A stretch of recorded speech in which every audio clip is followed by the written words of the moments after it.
I know that you're a Jersey girl inside.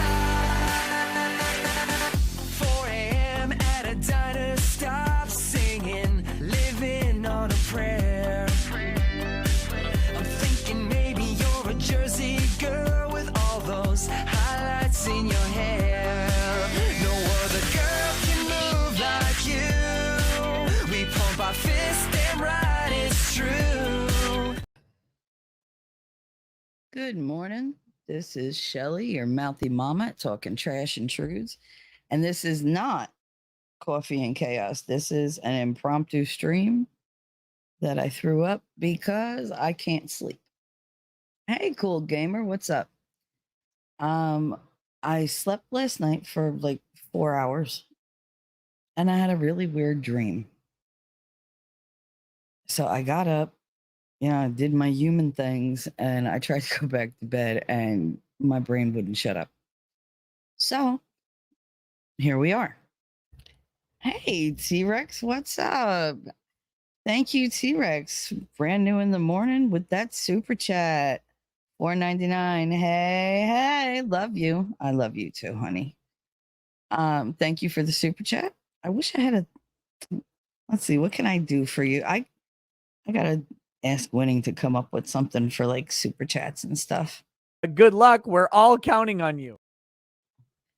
And here, just for you, T Rex. Nobody got time for that. Nobody got time for that. There you go. Winning does love to make his little things. Oh, wait to see the one he made yesterday. I'm gonna have to thank I think it's 357 for the idea. We'll see. Been awake since 4 Central. Oh, yeah, so I've been awake since 4 Eastern. And best of all, you don't pay property tax. I know. It's 7 o'clock on the Eastern Seaboard on today's Tuesday. Yeah, I got the day right. And it's September 26th. So, God, I can't believe how fast October is coming. I really can't. Thank you again, T-Rex, for that super chat. So sweet. So I went to bed last night and I was in a very chill mood. Everything was good. And I was just happy when I went to bed. T-Rex said it's Tuesday, September 26th, 2023. 8 days till my vacation. Thank God. Well, dude, I'm happy that you get to take another vacation. You're young. Take them all. Go wherever you want to go. But one thing I wanted to say, about last night, I went to bed in a really good mood. I was in a good place. I felt good. My head was clear. I had a really good day. Everything was looking up. And then I had a really weird dream. Really weird dream. And I don't know that I'm ready, like, to I don't know. All right. So fuck being ready. Okay. So I went to bed. I was in a good mood. I go where the dispatcher tells me to. Mostly, you're funny. I had a couple dreams about like, well, I guess it was one dream about like animals and whatever. And they were like, it was this huge, like, it almost looked like just a football field, but no like football things. Like it was not grassy, but it was like, I don't know. It was weird. It was a big flat field and it was completely empty. There were like all these beautiful like mountains like in the back, but they weren't like Colorado mountains. They were covered in trees. I mean, they looked like they almost were like these green, like snake-like things moving. Yes, the Eagles won. Yay. There, now it's the end of the world. I cheered for the Eagles more than once in my lifetime. And that's more than one time too many. I don't see how I'm going to get pulled over to the dark side, but at least I know that I still hate the Cowboys. I was happy though last night because they beat the Buccaneers. I was very happy.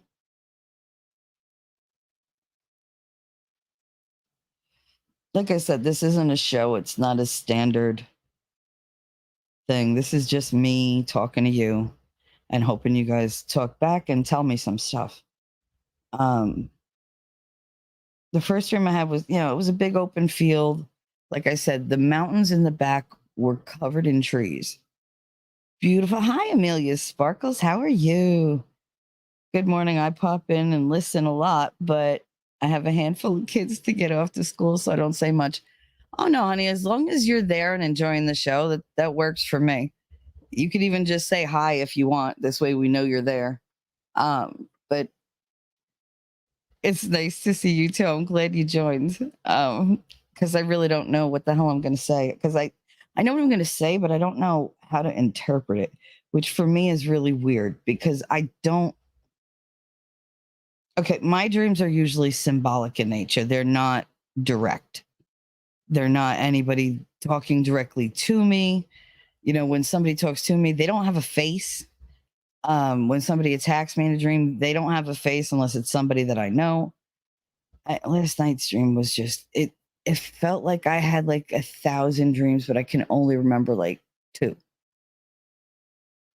So there's the one in the field, the mountains, and like there were animals everywhere. There were like chickens and goats and horses, and there was a giant bull that I remember. It was all the way in the back of that field. And there were no fences. There was nothing holding anything back. They were there, I felt in the dream, because that's where they wanted to be. And I really don't think the animals were animals. I think I'm just more comfortable with animals in like, big groups than I am dealing with people in big groups.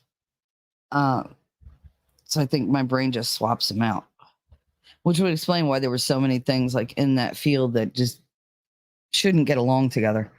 But the mountains in the back were what was important in that dream. And they were moving like they were undulating like a snake. It was like they were moving on their own, but they were like never ending. And it was just, I remember being spellbound because it looked just so beautiful with like, the sunlight behind it. And, there were no clouds. It was a beautiful blue sky. And I had like this sense of calm that I normally don't have in my dreams. And then like everything started to get like rumbly. Like I could hear almost like a growl. And I was just like, what is that? And I went to turn around. And as soon as I turned around, the dream ended. And it was like, okay. The next dream I remember, that's the one that freaked me out. So I don't remember any of the dreams that I had because I usually have like mini dreams. But I remember the one with the hills, with the mountains, and I remember the really strange one. And it was a bright blue room, almost like a robin's egg kind of color. It wasn't turquoise, but it was close. And I talked about turquoise yesterday, so maybe that was stuck in my head. And I can see it's just this huge room with no windows. There was no doors, no lights, but it was bright. So I don't know how it was illuminated, but it was all lit up. There was, like, the chairs that they have at the big cushy chairs that they have at like spas and stuff. The ones they're like club chairs, you sink into them. There were two of those, and they were facing one another. And I had the feeling I had to sit in one, so I went over and I sat in one. And I was just waiting, and I wasn't sitting my normal way. I was sitting like my legs weren't bothering me at all. I was sitting, Indian style in the chair. I had grabbed the pillow, put the pillow on my lap, and I was clutching the pillow.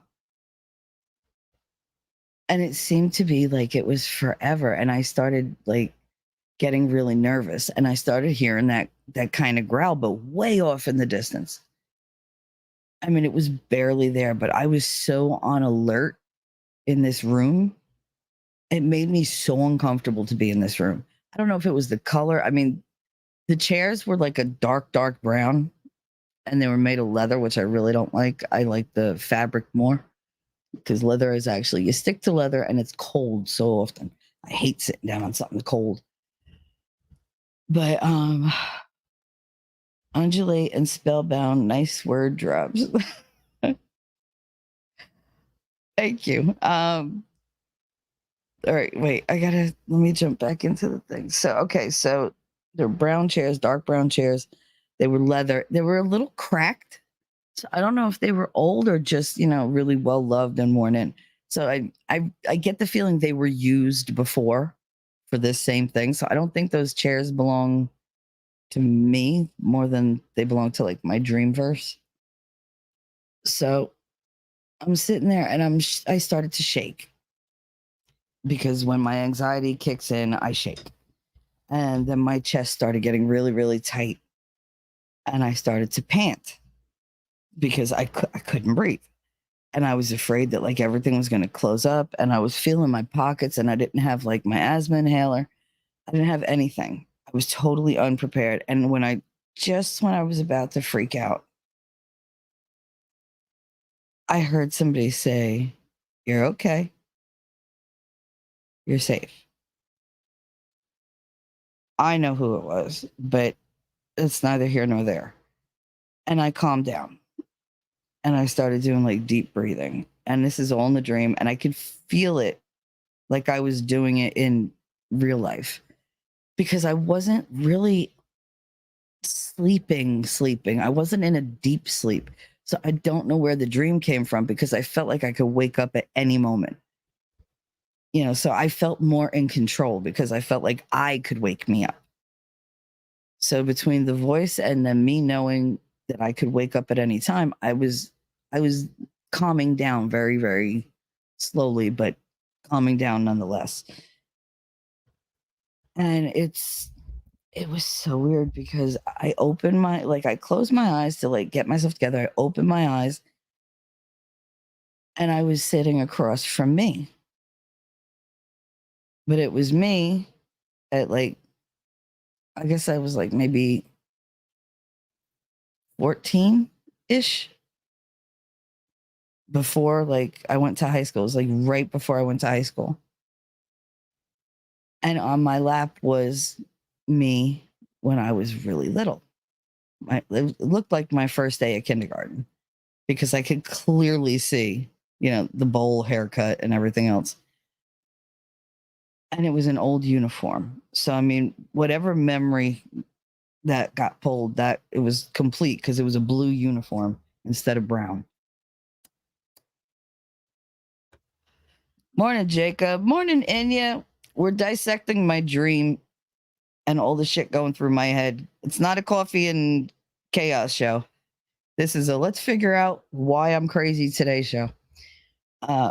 It's just me talking to you guys, and yeah, you're not awake. I've been over awake. I'm too awake. Super V. What's up? Yeah, no, I've been up since 4. So yeah, so I was sitting. So it was pretty much like my 8th grade self right before graduation, and my kindergarten self like the beginning of school. So it's pretty much like the beginning and end of my elementary education. And I'm sitting there and like the little girl wasn't smiling. Like the little 5-year-old me was not smiling. And 14-year-old me was not smiling. And I didn't know what to say. And I heard my voice, but like I wasn't talking with my mouth, like just it was almost like my voice was coming out of the walls. Like it was just there. And I didn't have to open my mouth to speak. And I heard myself say, why do you look so unhappy? And the little girl was like, "Who are you?" And I was like, "I'm Shelly. I'm you." She was like, "No, you're too old to be me." And I was like, "Okay." And I was like, "Well, I'm you much later." And she was like, "Oh." And she asked me if I was happy. And I sat there for a while. And I was looking at like 8th grade me. And she was like really interested in the answer. And I was like, "Am I happy?" "Yeah, I'm very happy." And like, they looked so, I don't know if it was disbelief that they didn't believe me or they just didn't believe that I could be happy. And I kind of got the feeling it was the second. And so I started just talking. And I was like, "I know who you are. I know what you've been through. I know where you've been. I know what happened to you. You know, we had one dad was, horrible and the other one died on us. It just seems like, everybody's always leaving or like being mean." And these were like, I'm paraphrasing obviously because I was very loquacious in my dream. But that's basically what I was telling them was, like, you're here when like my father's, I had the most negative views of both my fathers. But I still love daddy so much more because of who he was. And yet I was so like disappointed. I wasn't angry. I wasn't depressed. I looked disappointed. And it was the little one, the 5-year-old. She's like, "I don't like it. I don't like what I see. I don't like when you cry." And she was like, "It's not our fault." And as soon as she said that, fuck, I started crying. It's not our fault. It's not our fault. And she kept just like saying that, going, "It's not our fault." And I couldn't move out of my chair. Her voice was so clear. It almost sounded like bells because it was just so light. The more she said it, the more she smiled. And I kept looking at 14-year-old me, and she was so confused. And like, my little 5-year-old self got up and she was like, "It's going to be okay. It's going to be okay." And she just faded. It was just gone. And it was just me and 14-year-old. And I remember saying, "Well, that was unexpected." And she shook her head at me and she said, "Don't joke. You don't have to be funny for me." She said, "You don't have to be funny for everybody."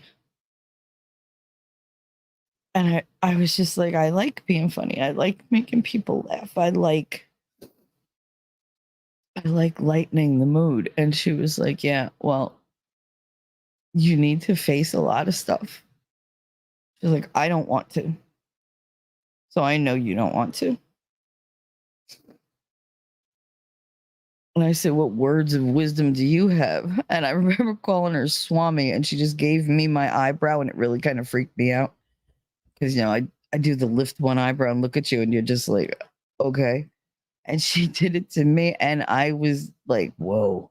Like, it like hit me. Holy shit, that's me. I knew the little girl was me, but like this teenage version, I didn't know what to do with. So I'm like looking at her and looking at her. And I said, "I blame you." And she was like, "I know." I said, "I don't blame her. You, I blame.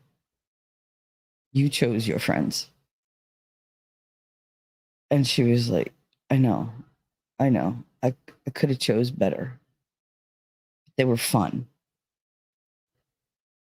She said they were fun and they were mine. They were new and they were mine. I didn't have to share them with anybody. And that was true because the friends I had, nobody really like was friendly with because they always came off like real hard and like scary. And of course, those were the people that I went and chose. And I looked at her and I said, you know, I forgive you for making those choices because I know why you did it. You know, Vicky was big. She's a big girl. She looks strong. And you were afraid. So you picked the strongest one in the bunch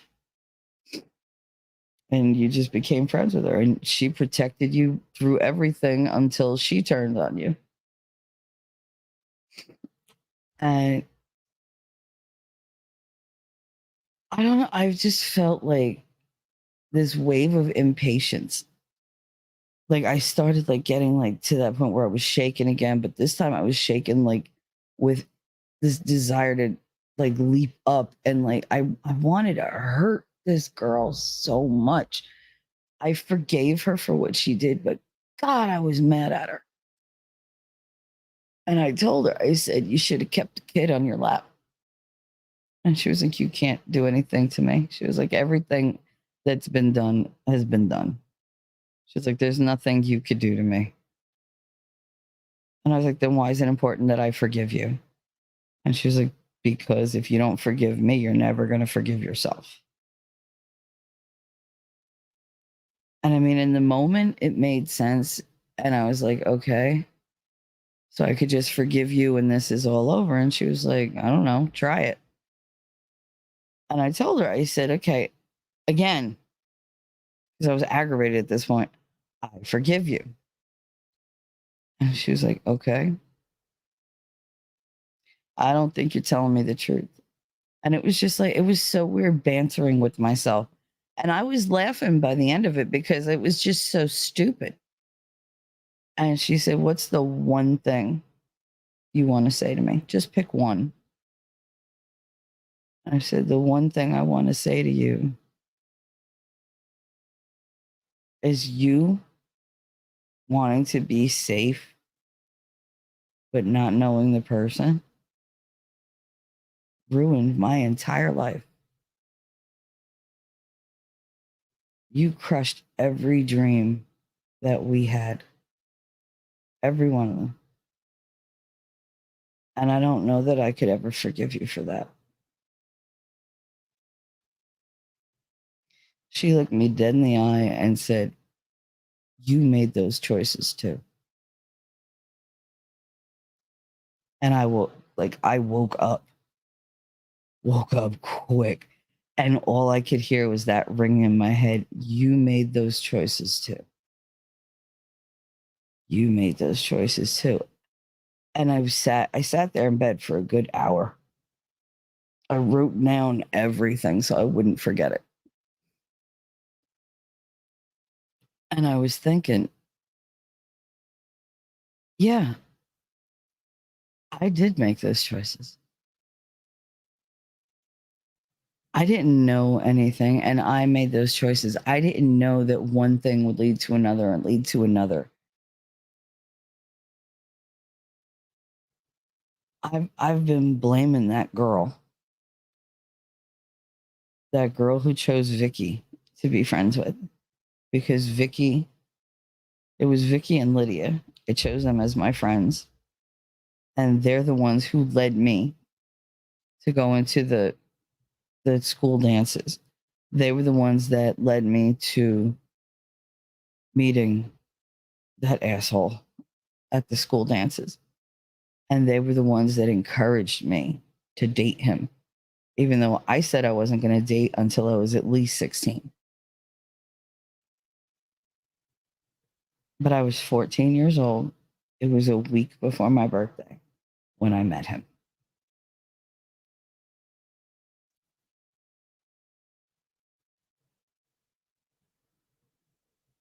I I wish I'd never met him. I wish I had never heard his name. I wish that he would forget about me 30 plus years later. 35 years, and he still has this weird obsession with me. And it's not a good obsession. It's like he thinks I'm his prey or something, or that I'm his property. I mean, he always thought that. But what I was thinking when I woke up was I've never held myself accountable for my decisions then that led to that. I always blamed, young me because she was stupid and impulsive, and she was so fucking naive, and it irritates me how fucking naive she was. She was, for all she'd seen, all she'd been through, she didn't remember any of it. So what the fuck use was it? She had no defense. I had no defense because that's what she's like. I think that's what she kept trying to tell me. Like, you keep separating from that feeling, but you were there. You know what happened, whatever. See, this is where I get so confused, because even though we're different versions, we're the same person, but we had such different thought processes, I guess, feelings, maturity levels, knowledge. I don't know at those times, but they seem to be like really key points.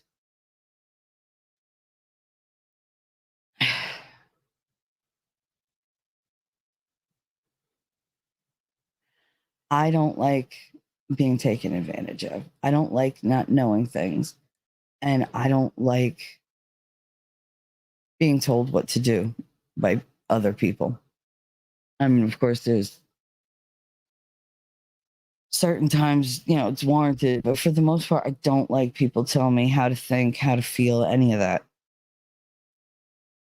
I make up my own mind, and I've always been stubborn about that. But I feel like what she was getting at was I have to take accountability for my decisions. I'm the one who was scared in high school because it was new and I was, on my own. And the friends that I had in grammar school were not very good friends. I was still, oh God, in such grieving over my dad, who only died a year before. I don't think I was fully there when I started school. So I picked the biggest bruiser, the meanest one, the one everybody was afraid of, the one, yeah, everybody said she didn't like anybody. And I made her my best friend. And it didn't take much at all. Like, it just took me saying hi and a couple like little conversations. And she was just like, we're best friends. She said it first. I was like, yep, sure. And we stayed best friends for over 25 years. But I picked her. I picked her because she looked like the best option to at least fight with me against other people. And to be honest, I figured my father would see her and not come near us because she was, she was diesel enough that she could fuck him up. She's the one that, convinced me to go out the night that I met Carlos. She was like, my cousin's going to be there. I want you to meet him. He's great. Everybody loves him. And they did. He was golden child. I met him and, he was sweet. He actually liked my friend Lydia, and it should have told me something like right there. Lydia was very, very, very Catholic. She'd never kissed a boy. She'd never done anything. She didn't curse. You know, she said, even if it was like just mildly spicy, she would and cover her mouth, and she'd be like, "Oh my god, I got to tell that in confession." And she was serious. She was dead serious. But he actually grabbed her in the parking lot, bent her backwards. Her feet went right up in the air, and he like tongued her down.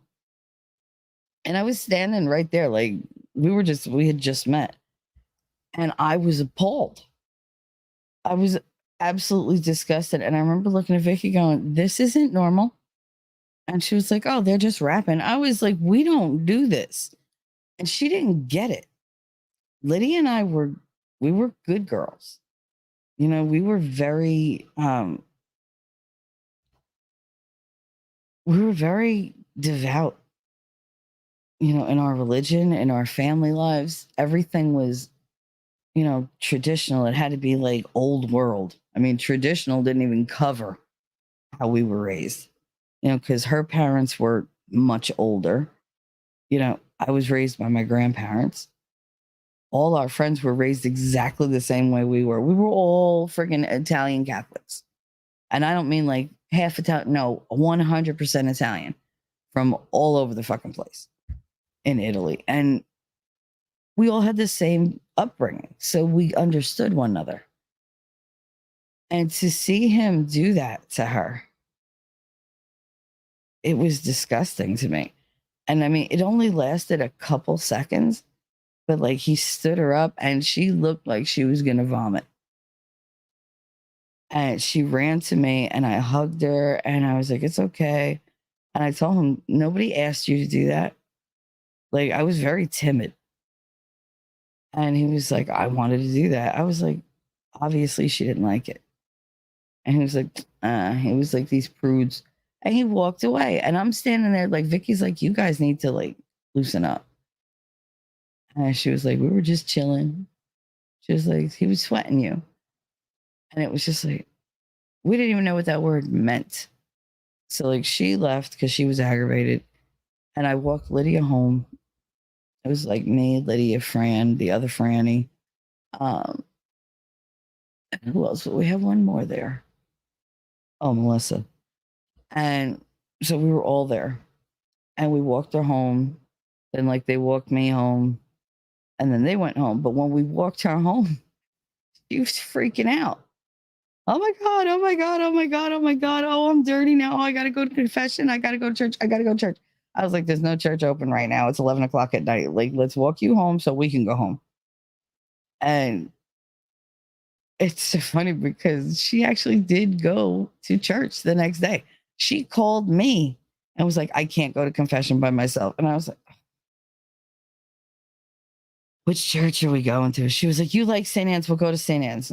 We went to St. Anne's. We went for a walk. She went to St. Francis. We went for a walk. She went to St. Peter and Paul. We went for a walk and we wound up back by her house with McDonald's. So that was like maybe an hour and a half. I mean, she went to every confessional that was open.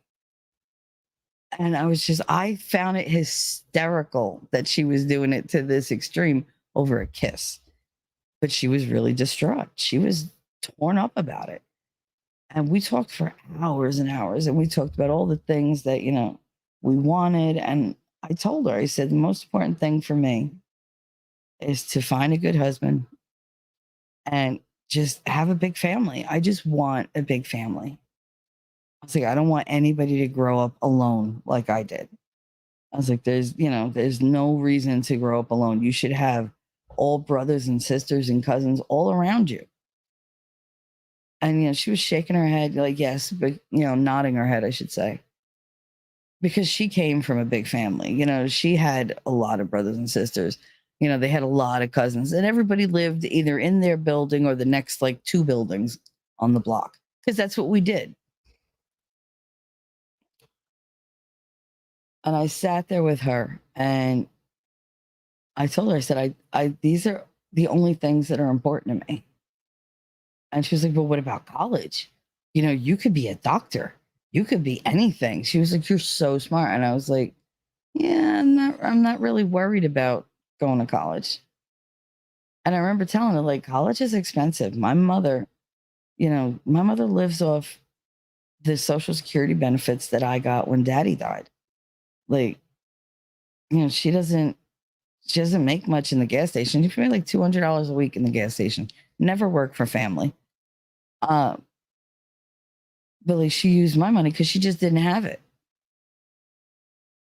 And I thought her and I were like getting along better and whatever, but she had already started seeing Alfredo. Like they started flirting and like going for walks, but like not doing it in front of me because my father had only been dead uh, a year and a half, I think, at that point. But I I told her that was all I wanted, and it was all I wanted. And she was like, "You got to want more than that." I was like, "I don't want more than that." I was like, "This is what I was made for." And I told her, I said, "I want a bunch of like babies with, like brown eyes, blue eyes, green eyes. I don't care." I said, "I just want them to be happy. I want chubby cheeks and I want curly hair. And like, I just want the fat little baby legs." And my cousin Jennifer was like going to be born in like 2, 3 months. And we were talking about it. And I was like, I'm going to practice so much with this baby. Like, I'm always going to be there. And I was. I bought my cousin Jennifer a playpen. I got her a high chair. I bought all these things that she would need. And everyone's like, calm down. Like, I had money on me. Like, I had money in the bank. So I spent it on her. And I was so excited that she was coming along because I could not wait to get my hands on this little baby. My first cousin. And it was just like, we talked and talked and talked, and it was mostly talking about babies. What is it going to be like? You know, they say that like birth hurts. We should rent the video. And I remember she wanted to rent some Nova video about childbirth, which we did like months and months later during a snowstorm. And we were all like, ugh, like we're never having children because you watch the heads come out and like water goes. Oh, it was so gross. I mean, to my 14, 15-year-old self, it was gross. But now it's like, oh, because mine were so much messier. But yeah, we just talked about like loads and loads of stuff with babies and marriage. And she was surprised that I didn't want a big wedding. She's like, but we all have big weddings. She was like, that's your one thing. I was like, yeah, no. I was like, Daddy's not here. Who's going to walk me down the aisle? My father? No. I was like, we don't even know if he's alive or dead or where he is. I said, I just know I don't want him there. And I had no memories of what he did. None at all. But I remembered like him hitting my mother in the gas station, in the flea market. And I remember him like making her stay up all night working on leather goods and stuff like that. And it was just,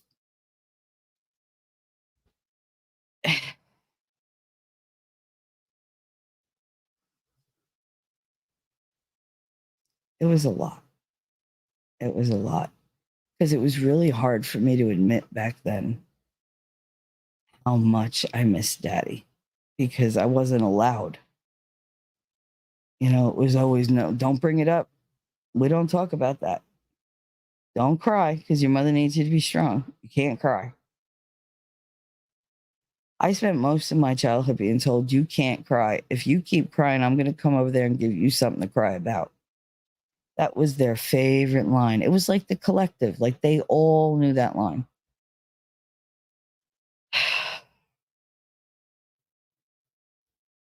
I still don't see the point of a big wedding. It's the one good decision I made not to have a big wedding. Granted, I should have decided to have no wedding and not marry him. But since I did, I'm glad I just, I did it in the judge's chamber. Because without daddy there, it was pointless for me. He said he never thought he could give me away. And he didn't know how he was ever going to. And once again, like the same thing he said, oh, I'm never going to be able to make it through your teenage years. And sure enough, he wasn't there for my teenage years and he wasn't there to give me away. Both his statements became true, but I didn't know it at the time. But talking to Lydia, I was like, there's just no point for me. I really started to slip into like bad depression back then because I had nobody to talk to, like just talk. Every one of my feelings was like completely mocked by my mother. Like I wasn't allowed to do anything. I wasn't allowed to be even slightly weak. I couldn't be vulnerable. I wasn't the one that was allowed to be vulnerable. Apparently in a household like mine, you only get to have one vulnerable weak person and that was always going to be my darling mother. And so I just held everything in and I put my head down, I did my work. And I went along just thinking everybody's fine. Nobody's going to hurt me. It was a whole year of not getting bullied or whatever. And we'd just gone on summer vacation when I started seeing Carlos. Like I started seeing him in March, but it was like, just little walks here and there. And then by the time we let out for school, which was like the beginning of June, I think it was the end of May, beginning of June, we were very close. We would walk around and, hold hands. He'd kiss my cheek. For me, that was huge.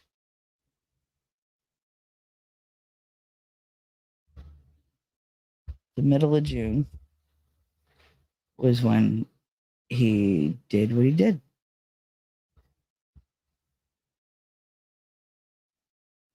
That was when he chose to I scoff because I don't want to cry. That was when he said I was playing hard to get, that he knew that no meant yes. He knew I really wanted to. And girls like me who play hard to get, they always want it in the end. So he gave me what basically I wanted. The screaming and, the begging him to stop, that meant nothing. The beating me to a goddamn fucking horrible bloody pump. Bloody pump. Well, that was accurate too. Bloody pulp. That was obviously me playing hard to get. I mean, I look coquettish with a black eye. Yep. I'd never been hit like that before, ever. I was more stunned than in pain. What he did, it didn't hurt my body as much as I felt like my entire soul was being ripped apart because I felt like I died in some way. And he just left me there. I lay there for hours. When I saw my mother was going to be coming home from work soon, I got up as fast as I could, and God, everything hurt. And I grabbed my keys. I washed my face with a paper towel a little bit because I had blood like coming out of my nose and like it had like congealed on like around my lips and stuff. And I cleaned myself up a little bit and I walked out the door and I went to the police station. It was only about 6 or 7 block walk, and I don't remember how I got there. I don't remember if people looked at me. I don't remember anything except one minute I was in my apartment. I grabbed my keys, I'd wash my face, grab my keys, and I was in the police station. So I have like this whole jump that I don't remember. And I focus and nothing. It's just nothing. It's not even static. It just jumps from one to the next. And I remember the cop's face, the way he curled his lip at me like he was like disgusted, and he was like, his hands on his hips and his arms out, and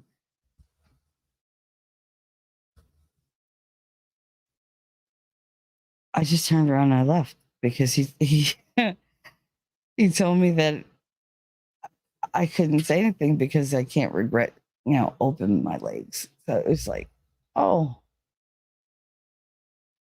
And then the ringing in my ears. That's all I heard was ringing, ringing, ringing. And I walked out of the police station and I don't remember anything after that for like about a month. I don't remember. It was even more than a month, maybe like a month and a half. It was the end of August, like the second to last week in August. But I let him in the house. I knew boys weren't allowed, and I let him in because I wanted to be rebellious. Don't tell me what to do. I did that.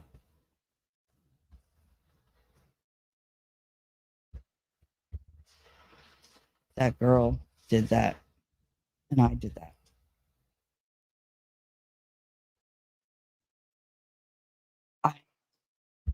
I ruined my life.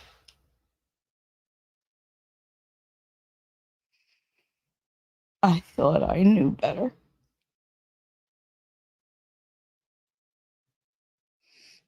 I thought I could handle it. I never imagined what he would do to me.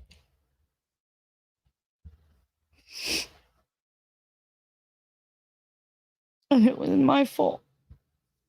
My doing. And I have nobody to blame for those decisions that led to that but me. Don't get me wrong, I completely blame him for what he did. None of that is on me. But I was on a road that I shouldn't have been on. I was on course. I was on a good course. I was a good girl. And I wanted to live a little bit. I didn't want to be such a good girl. I wanted to break a rule or two. I didn't think such a stupid little rule would just ruin my life.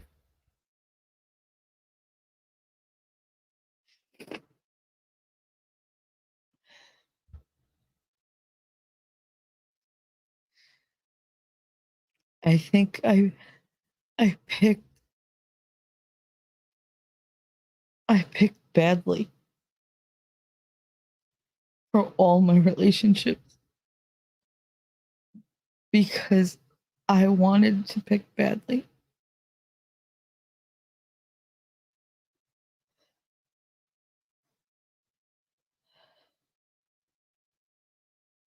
I think I punished myself because I knew I was ruined. And then when I remembered about my father when all that came rushing back, like I said, it was like a dam breaking. I could not deal with all the information.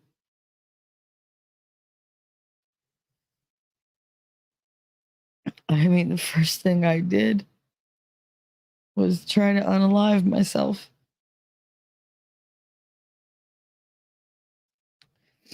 And then as soon as I could, as soon as I was able, I was picking the wrong dudes. Oh, you're a playboy? Come on, let's go. Oh, you're a liar and you're weak? Okay, let's go. Oh, look at you. You got mean mug on. You're broke. You're a piece of shit. Let's go. Oh, you want to marry me? But I don't love you. Okay, let's go. Anything to increase the suffering. because I felt guilty and I felt ashamed and I couldn't admit that I was at fault. I couldn't admit that my decisions led me there. And I didn't think I deserved to be happy. So I made sure that I wasn't. Oh, God. Ah, yeah. I made sure I wasn't.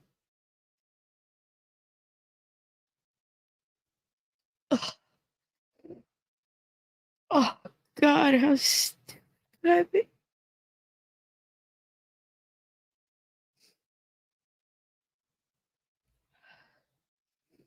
How stupid could I be? It's been there all along. That little bit of me that I just couldn't.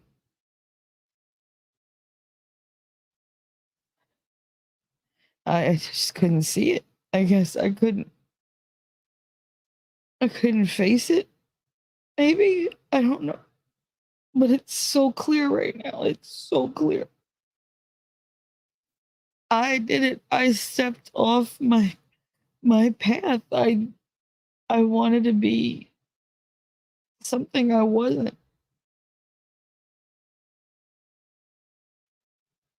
Something I was never meant to be, and I got punished for it, and then I just kept punishing myself for it. I keep punishing myself for it.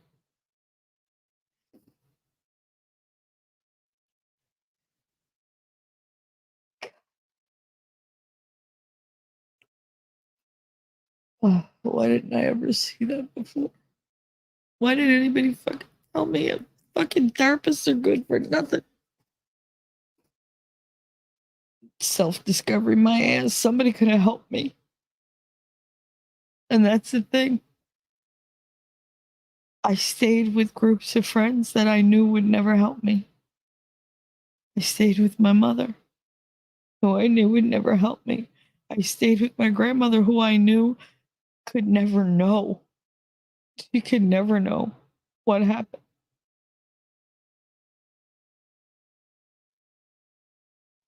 I could never tell her about him.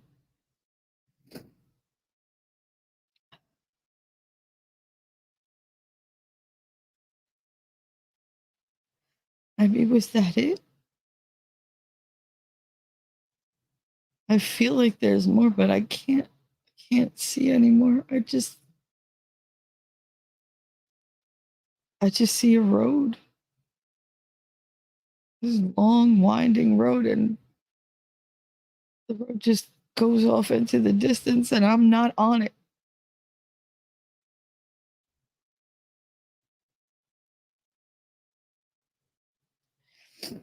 Ah, God, I hurt. Like I physically hurt. Like my stomach is like, bitch, we don't like this. I'm sorry, guys. I completely ignored chat because I was not gonna derail. All right. Ah, bear with me. Like I said, this was not meant to be a show. This was just meant to be me sorting out my head.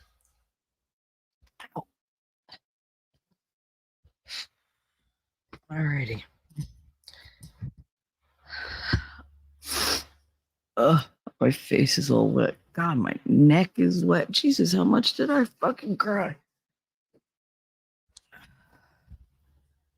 All right, so somebody sent me that dream. That's a lot to look into. But at least now I have a clue where to start examining.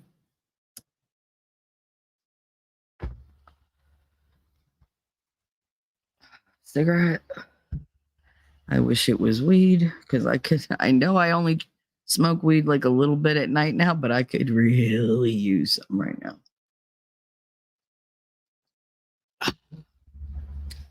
I'm not going to lean on that because that's where I've been living for the past 4 years. Just loads and loads of weed. So I don't feel anything. And did you know that weed makes you not dream? Funny that now I'm only doing it a little bit. That's the first like lucid dream that I've had after giving a lot of it up. All right, so I am going to go back through the chat. Bear with me, please. And thank you for being here. I have no idea who's here because I literally turned away from the computer and I unfocused my eyes and just talked. Like that was literal stream of consciousness. All right. T-Rex, T-Rex, T-Rex, T-Rex, T-Rex, T-Rex, T-Rex. Did the Eagles win? Hell hath frozen over. Shelly says, go Eagles. Now. At least I didn't say like, oh, go Eagles. And I look at me, I'm whispering it. It's so stupid. God, I feel like like a towel that's been wrung out. Amelia, good morning. That's right. Nice to see you. Nice to see you too. I don't remember my dreams ever. Undulate and spellbound. Hi, Super V. Inya Mers, Jacob Castro. Good morning. Good morning. I had a gotta lay off the true crime nightmare the other night. Oh, those are always fun. Those are always fun. I used to get those all the time. Especially when what was it? That Mind Hunter came out. Oh, for the love of God. That gave me some ridiculous dreams. That was years ago. T-Rex said, I don't think you crazy, Shell. Just got a lot in your head. There's a difference. Jacob said, it's 4 here. Inya. I'm old. I went to sleep as soon as the game was over last night. I woke up and opened my door and a giant falling star or something shot across the sky. It was blue, green, and purple. It was awesome. Oh, that does sound awesome. UFO. Probably a star, but everybody's gonna say it's a UFO. Jacob Castro, rise and shine. She said, rise and shine. I got up at 5:45 and it was almost 2 hours ago. I wish I was still sleeping. Girl, loquacious, that's a new word. As my son once said, I have a very extensive vocabulary. Right, Connor? Okay. Yeah, I'm all right.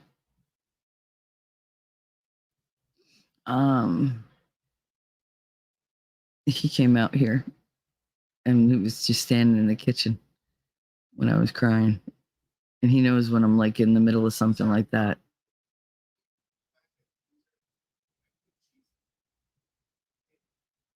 What is that? I'm doing a live right now, but what is that? You're not going to eat them? Oh, all right. Just leave them there. Okay. Weird. Okay. Yeah, loquacious is a good word. It's one of my favorites. I like a lot of shush words. I do. Loquacious, audacious, vivacious. Those are probably my 3 favorite of those. All right.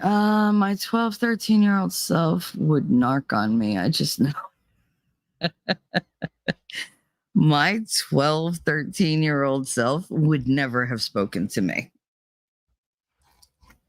Oh no, Miss Priss would never have spoken to me. And she would have just been shocked out of her mind and never would have, I would have scared the hell out of her. Outpost, morning. T-Rex, me too. was such a snitch when I was younger. I was never a snitch. Nope. I was the one who covered. Amelia said, such a profound dream. Yeah, the one with the field, I can't figure out. And I know it's about the mountains, the way they moved. They just felt alive. Like they didn't even feel earthly. But they were just, it was like a snake moving along, but there was no head, no tail. It was just this undulating kind of really vibrant green thing against this blue, perfect robin's egg backdrop. And it was just like, what the fuck? Everything, oh my God, more robin's eggs. Because it was robin egg blue sky. And it was a robin egg room. The fuck? All right. I know there's symbolism there, but I can't fucking see it. I was a know-it-all social justice warrior. Oh, you're one of those. Hated drugs or smoking. Believed everything school taught me. Back when Columbus discovered America. Pocahontas was a love story and birds were just birds. Birds aren't real. Inumers. You should try to cut yourself a little slack. Your lips to God's ears. Even your bad decisions led to everything else that came after. You may not have ever got with your kids, Dad, if not for that mistake.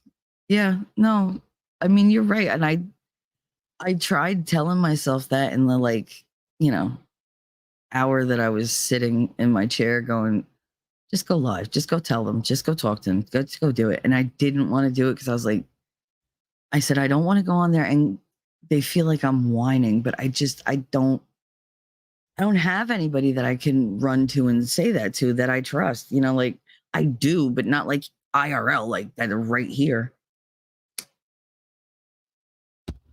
It would feel awkward to try to say it one-on-one. Believe it or not, it's easier to tell like the collective, my crew, my family.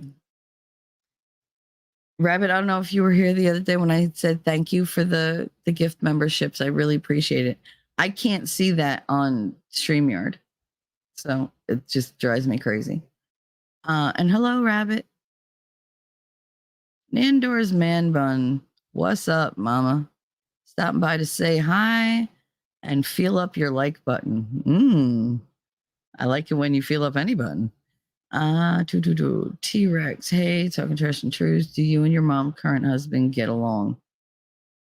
Define get along. Seriously, define it, because there's levels. We tolerate each other. He actually has more respect for me now because I was never disrespectful to him. And he's just realizing that I was so much better than his kids. And he did me wrong. Like, he did me really wrong. And I think he's just really realizing that. Jacob Peets, welcome to Crying in the Morning. That's what I should have named my fucking show, Crying in the Morning. Crying in the morning, crying in the afternoon, crying all night long.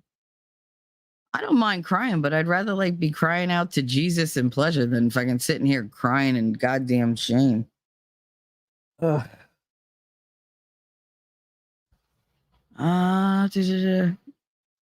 So how's it going? Damn, girl. I know. Nando said, are you seriously blaming yourself? I mean, I kind of have to. Because that was my fault. I was headed in the right direction. I was on a good, solid, straight path to what I wanted. My dreams were attainable. I fucked that up. Because I wanted to have a wild, time because I wanted to break a couple rules because it looked like fun. And what did it get me? Instead of breaking a tiny rule, I broke everything. I broke myself. I could have had everything that I wanted, and I ruined it. I may not have committed the crime, but I'm the one that walked up to the goddamn criminal. Did I know he was going to do that? No, of course not. But seeing him kiss Lydia like that, to just take advantage of her like that, she was mortified. She was like violated. I should have taken that more serious. Shaco, up too damn early, missed the safety meeting this morning. Oh, lovely. So I'm considering going back to sleep. Go back to sleep. None of any of this is any of your fault.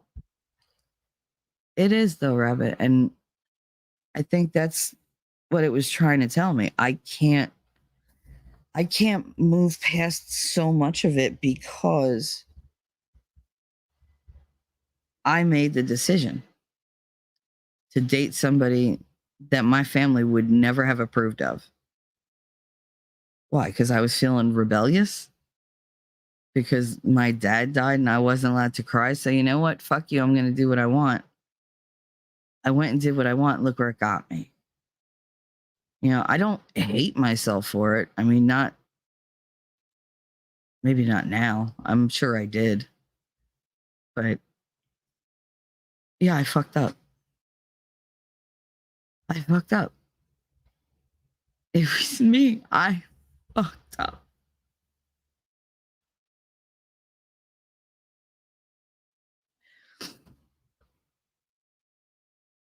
You know, like maybe I didn't pull the trigger, but I bought the gun.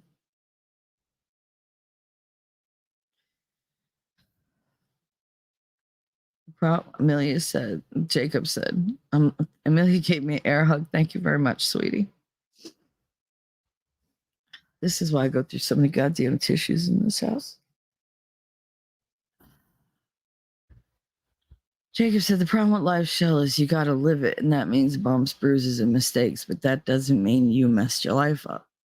It means you take the time to heal and keep moving. Wesley. Hi, Wesley. Send in some virtual hugs. Good to see you back. Remember to take your own advice and not play the what if game. Thank you for that. I will I will keep that in mind because that's what I was doing this morning. You're not blaming yourself, but rather taking responsibility for your poor decisions. Okay. I can deal with that. Amelia said, we accept the love we think we deserve. Yeah, I agree. And I mean, I always agreed with that statement, but I never applied it to myself. You know how sometimes we think, you know, us and them. Well, it was me and them. And I would see them doing things and go, oh, that's not me. Like I just thought I was, you know, separate from it. I was smarter. So I was making, you know, I couldn't possibly be in that group. But like somebody once told me, you are brilliant. You have no common sense. Thank you. Thank you very much. I appreciate that. But he wasn't wrong. He was not wrong. T-Rex.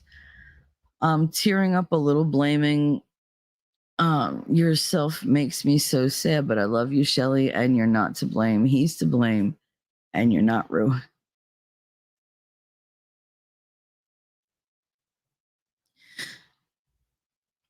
You're amazing. I love you. You're so special. Spectacular. Amazing. Just good words. T-Rex, thank you. Stop appealing to the English major in me. You said, oh, sweet lady. Oh, wabbit, wabbit, wabbit. Amelia said, you're worthy of love and care, and we do care. Oh, I know you do, and I care about all of you. Believe me, when you guys drop off and just disappear, I get panicked. I spent like a whole fucking month asking people, where's short order cook? Where's short order cook? I haven't seen her. You know, I knew she was having problems and everything. And then I find her over in, I think it was Aussie Overlord or Meme Copium. I forget which one I found her in, but it was like months and months and months later. And oh, I wanted to ream her out. Like, bitch, say hi once in a while. You don't have to like subscribe or come, you know, sit for my streams, but let me know you're good. Rabbit T3, ignore us. We're here to listen to you. You guys were amazing. Holy shit. Absolutely amazing. I got through that whole thing without one squirrel. Right? So see, I can do it. I just can't multitask. Oh, girl, it's okay to vent. Just send in some support. We all fall down, and that's how we pick ourselves back up. It matters. Yeah. I'd smoke you out if I could. Oh, Rabbit, you need to let it out for the healing to begin. And I thought I was pretty much like, I got rid of so many of the triggers and the guilt and the shame from, you know, that incident with him from the grape there. But I think because now I'm trying to see why I made so many bad choices in men. Because the more I talk about them, the more I'm like, what the fuck was wrong with you? Because they weren't even to my taste. Like I didn't fall in love with one of them. Not one. I mean, Billy was different. I didn't choose Billy. Billy chased me for 7 fucking years for a beer. So giving him a chance was just like to shut him the fuck up. I did not expect him to like send an electrical charge through every fucking part of me just by touching my hand once. God, it was like somebody put electrodes in my brain. And then I was intrigued. See, that's the worst thing you could do to me, is make me curious. Because I'll follow you anywhere just to figure you out. It's that obsessive need for answers, that obsessive need to know.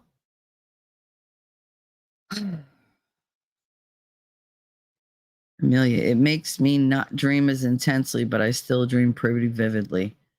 I would dream like cartoon shit. I didn't dream of one goddamn real person when I was like smoking the weed heavy. Not one, unless it was my father. And those, thank Christ, were rare and far in between. But I mean, even like, I used to have dreams about like winning all the time. I'd be talking to him, and it was always just the avatar. That's all it was, just the avatar. And I somehow brought it to life, and it was like, it had I don't know, it just moved around. He had clothes and everything. Never let it be said I'm not thorough. I mean, I have quite the imagination, apparently, when I'm dreaming. T-Rex, I think that's why I don't dream 4 years ago smoking concentrate every day. Could be. Wesley, go Eagles. You made me say, I read it before I read it. Like, what the hell? Amelia, Eagles, does that mean you're in PA? And she said, I loved Mindhunter. It was getting so good. And then they axed it. I know, it's so stupid. Chutzpah is my favorite word pronunciation. Chutzpah, yeah. You're never whining, Shelly. We're always here for you. Thank you, T-Rex. Spicy. Good morning, Miami Spice. How are you? You sexy thing. Good morning, Jen with no filter. Oh, I have like all the expert mods are here. Good morning, Jen with no filter. How are you, honey? Oh, Spicy. Thank you. Thank you very much for the hugs. I appreciate them. It's been a weird morning. It's been a weird morning, but my chest is tight, like really, really tight right now. But I have a feeling it'll be okay in a little bit. I'm still tense, I guess. T-Rex. Because somebody told me that you had a boyfriend who looked like a girl, Fred. Somebody told me that you had a boyfriend who looked like a girlfriend. Da, da, da, da, da, da. I can't remember the rest of the words. Life gives you scars, but you have to take those scars and share them in order to help people who are going through the same problems. Thank you, nerd. I don't like to just like I never know when I'm going to be able to let the emotion out or if I have control over how much, because I'm terrified that once I like really break that dam, I'm not going to be able to shut it off, or there'll be a never ending fucking deluge, or I don't know. I don't know, because the things with my father, they're so buried and they've been there so long.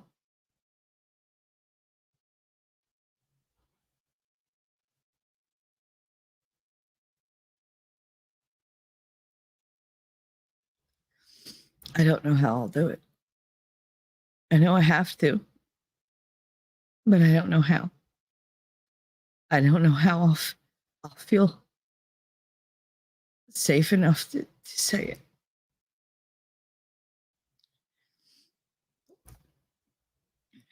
Rabbit. Rabbit says you just wanted to be loved. We all need it. And we look in the wrong places. I love that song, by the way. Looking for love in all the wrong places. When he says, I spent a lifetime looking for you, the way he says that one line, it hits me right in my chest. And I'm just like, bro, like, I get it. I get it. The thing is, like, the right person for me or a better person for me was probably walking around, just minding his own business. And I'm over here fucking looking under rocks and finding people.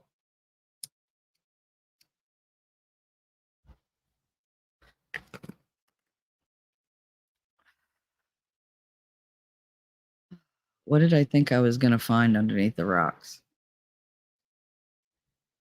T-Rex, no kink shaming, nothing wrong with having a little fun every now and then. Sometimes, especially for a person with your history, being with someone you have no feeling for is better. Oh, it was always a better scenario, but not a better feeling. Jen said, good morning, Shelly. Just remember how much you're loved for just being you. Girl, I had I had to like go on YouTube to find people that would love me just for me, because I sure as shit didn't find them in real life.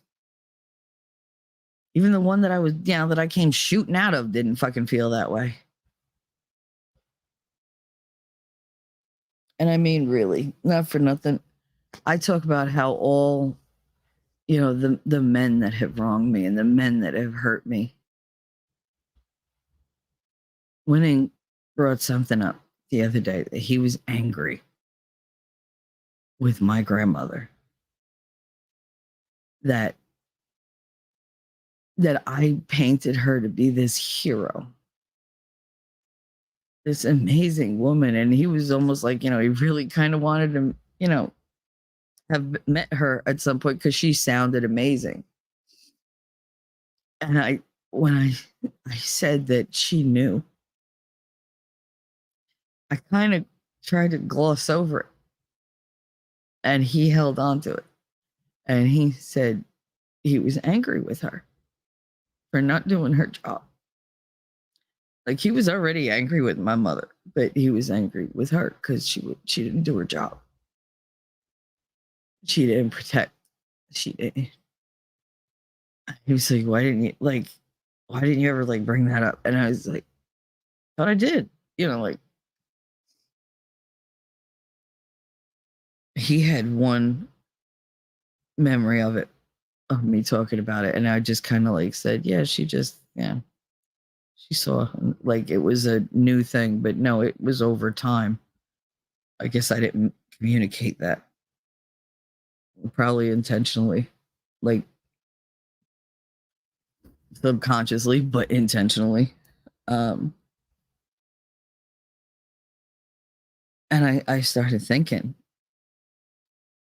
I always talk about the men. I joke about my mother. I idolize my grandmother. I make my aunts into comical figures.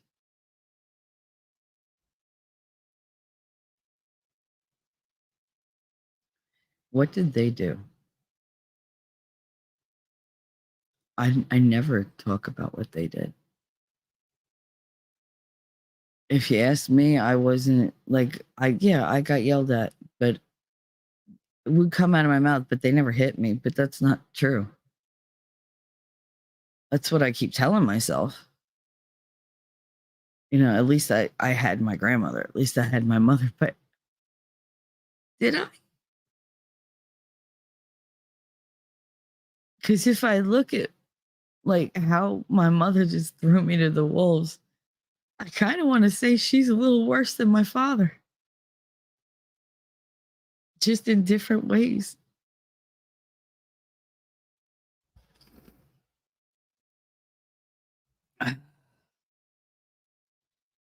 Amelia, my responsibilities are calling and I have to venture out into the world. Hope you have a nice day, Shelly, and I'll catch you all next time. Thank you for showing up, Amelia. I love that you were able to drop in for a little while, and thank you for your very kind words. You're very sweet. But make sure to come back whenever you see us. Come hang out. You're always welcome.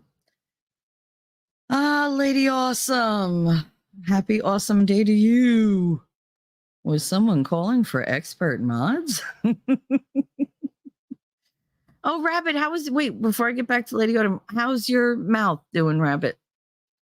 I'm sorry, I was in my own little world. I forgot to ask. I apologize. How'd your root canal go? Are you feeling better? I hope so.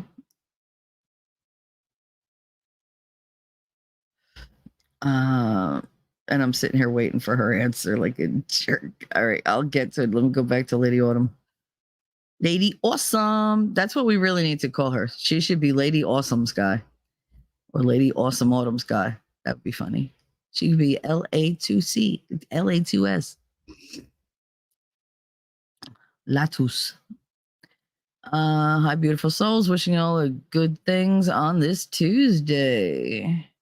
T-Rex, like I said before, Argyle has real issues with her mother as well. Chosen family, YouTube family, people who found you and like you for you, the people who choose to stay around those that can be about those can be more. It means more important than the ones in real life who are friends by geography.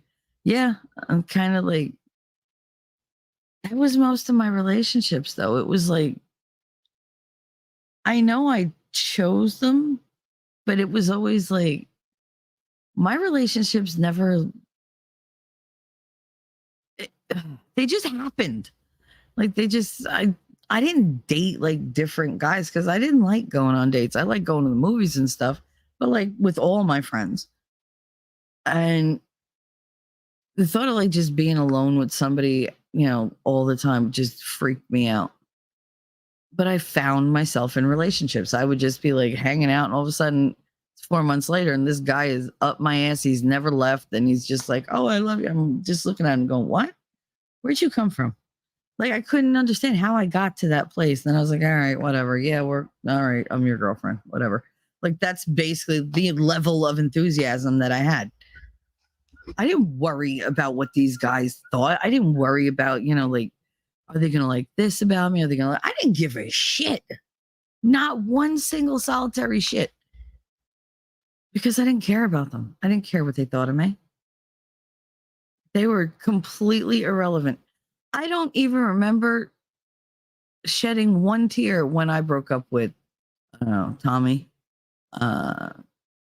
What you call it? What's the dipshit? Miguel. Brett? Oh no. When he left me, it devastated me because I'd lost my grandmother. Then I lost my father. And then I lost my husband because he was leaving me. And it was like, okay, I can't. And this was all following within like months of 9/11. So it was a bad fucking year. And I kind of went a little loony. I mean, I was depressed before that, but I went like loony. But when I left him, I was smiling and I had music going. And when I got in that car, I was the he all the fucking way home because I was free. I was happy again. And then after him, I just decided no more relationships. Nope. No more relationships. They don't do well for me. But yeah, that's how I wound up with the guys I wound up with. They were local, they were here, they knew my friends. And you really didn't date outside the circle. Like if you had a group of friends, you dated within the group because that's what you did. Especially my friends. They were very, very hard to get along with. Because I tend to attract extreme personalities. So, of course, my friend group was full of extreme personalities. Not very easy to fit in there. Amelia. You too at Rabbit, and I will. Shelly, hug, be well, and be safe. You too as well. Thank you for coming by. Lady said, yes, how was the dentist, Rabbit? My mouth is good. No pain today. Woohoo! I love that. How wonderful, no pain. Yes. I concur. Now, we always say I disavow. What do you say? I avow? Or I concur? Because I concur sounds like not as, like fierce as, something containing vow. This is what my brain does. I'm sorry. Jen with no filter. Always a smile on my face when I see you too, Lady Autumn Sky. Ooh, a smile on your face and a song in your heart. She has that effect. That's why I call her Lady Awesome. And yeah, goodness, that's what my first husband did. I was planning for a one-night stand. I made him leave. And when I went to go to work 9 hours later, he was sitting on my steps outside my apartment. Yep. That's what they do. They're just there. And the guys that I've been with, they may have been like complete assholes, but they were tenacious. Like they definitely did not. Well, they didn't take no for an answer. I know Carlos didn't. The rest of them just assumed I'd eventually give in. And usually, yeah, they'd wear me down. It was just like, yeah, whatever. And that was my standard contract bid. I'll give you 3 years. I'll give you 3 years because when you're 22, 23, 3 years doesn't seem like a lot. Well, no, I'm sorry. 3 years seems like a lot, I should say. But it goes by like so quick. Or maybe it doesn't seem like a lot because it seems like at that age, I thought time was always going to be on my side. Like it was just endless time. Crystal Clear, good day to you. Just pop in and say hi before I head off to bed. Good night, sweetie. Don't forget to hit that like button.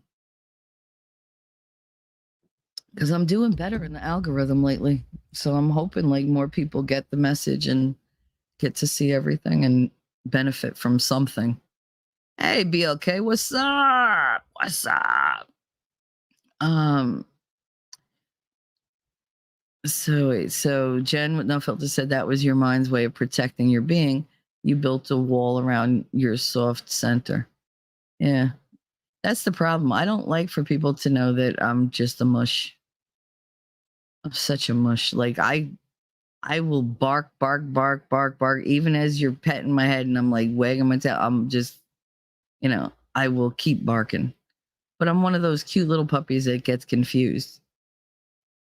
Like a little golden retriever or something, like a puppy. I don't have the mentality to be a German shepherd or the meanness. I was a baby. I'm a baby, was in 8th grade on 9/11. Wesley, you know, dude, I'm 49 years old. I sound like I'm 49 years old.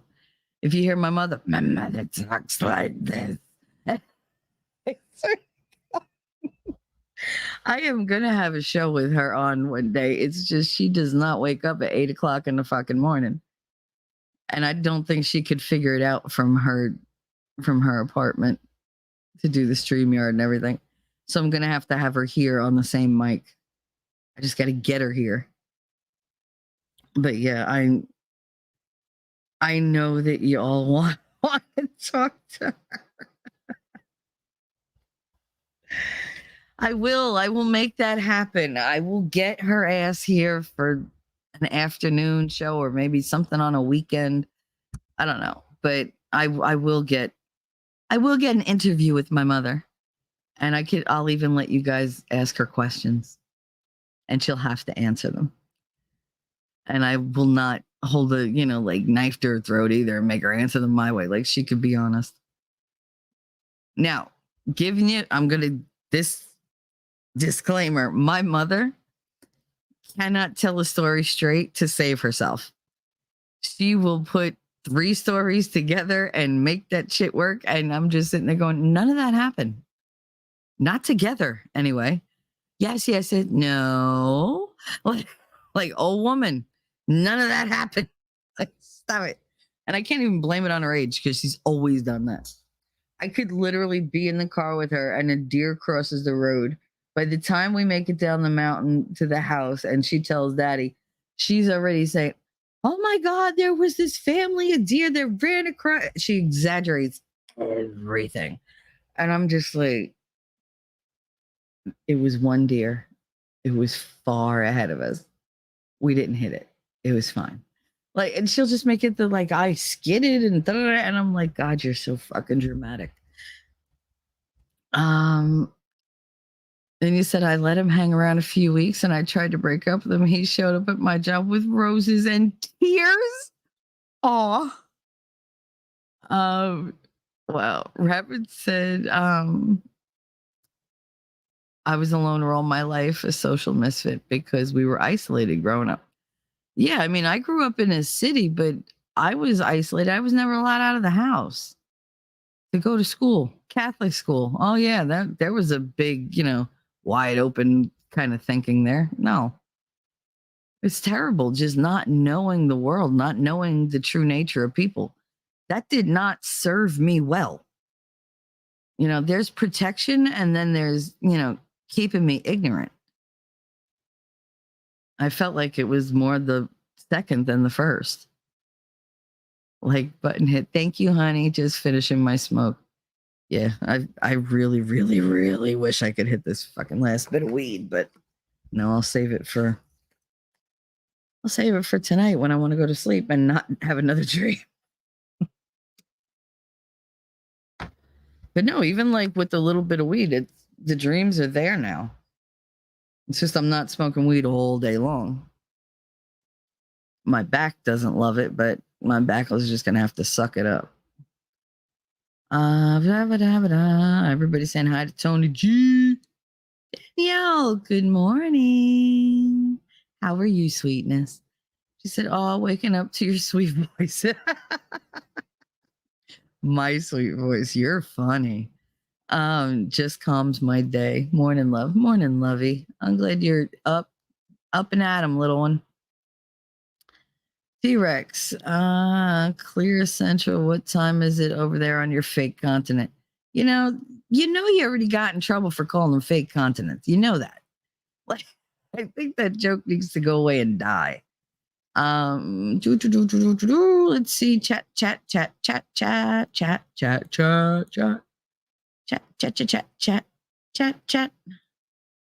You know what I say, guys. Chat is good. Chat is wise. Chat knows all. Oh, Lord, you went through the rough smokers years of the 70s and 80s when everything was stained yellow. Oh, my God. Anything plastic was now brown. Like, it was just like when we moved from the house my grandmother owned, that my grandfather built for her. When we moved out of there to the temporary apartment, I took a lot of the things outside and put them on the line to like try to air them out before I packed them up again. And I'm standing there looking at them, and my grandmother comes roaring out, and son of a bitch, bastard, and she's pulling shit down. And I was like, what? She goes, they all have to be washed. I was like, why? I was like, they're pretty. And she was like, that's not their color. I was like, what? She said, that's because your goddamn grandfather and your mother always smoking in my house, because I wasn't allowed to smoke in the house. She didn't like the fact that I smoked to begin with, but she was like, oh, you like it? Suffer, go outside. I was like, okay. And I'd go outside to smoke. But I mean, it did greatly reduce my smoking. I didn't chain smoke like my grandfather and my mother. But because you go outside, it's raining. Yeah, it's snowing. And all you hear from her is, close the goddamn door. I don't want that smell in here. I was like, ugh. She hated smoking, hated it with a passion.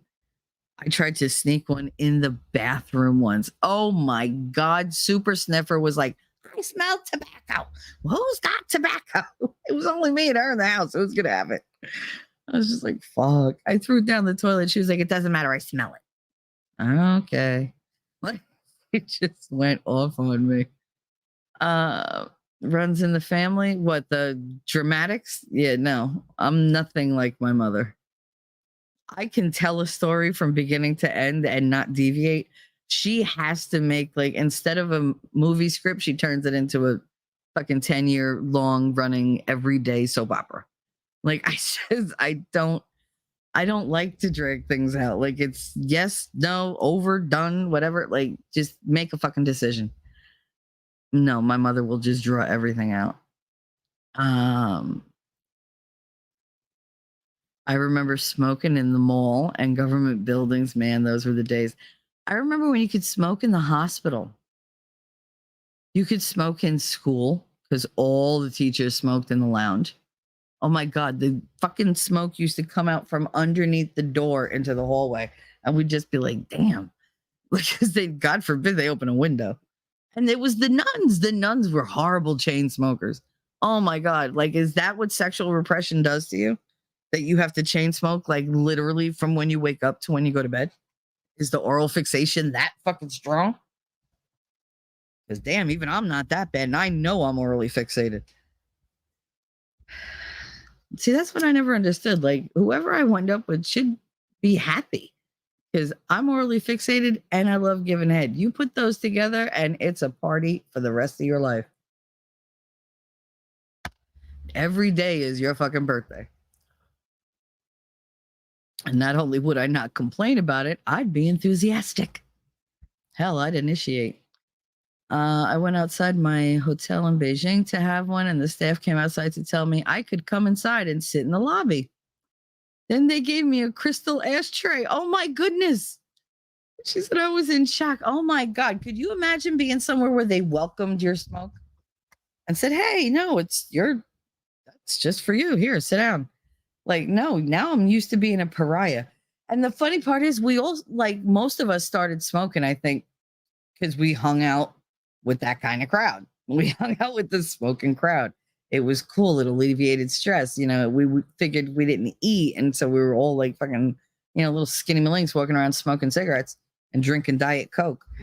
And it was just like, now it's like, oh my God, you smoke. Do you know what that does to you? Well, I do now, but it's, when I started, we didn't know. And if you haven't heard, it's addictive. Just saying.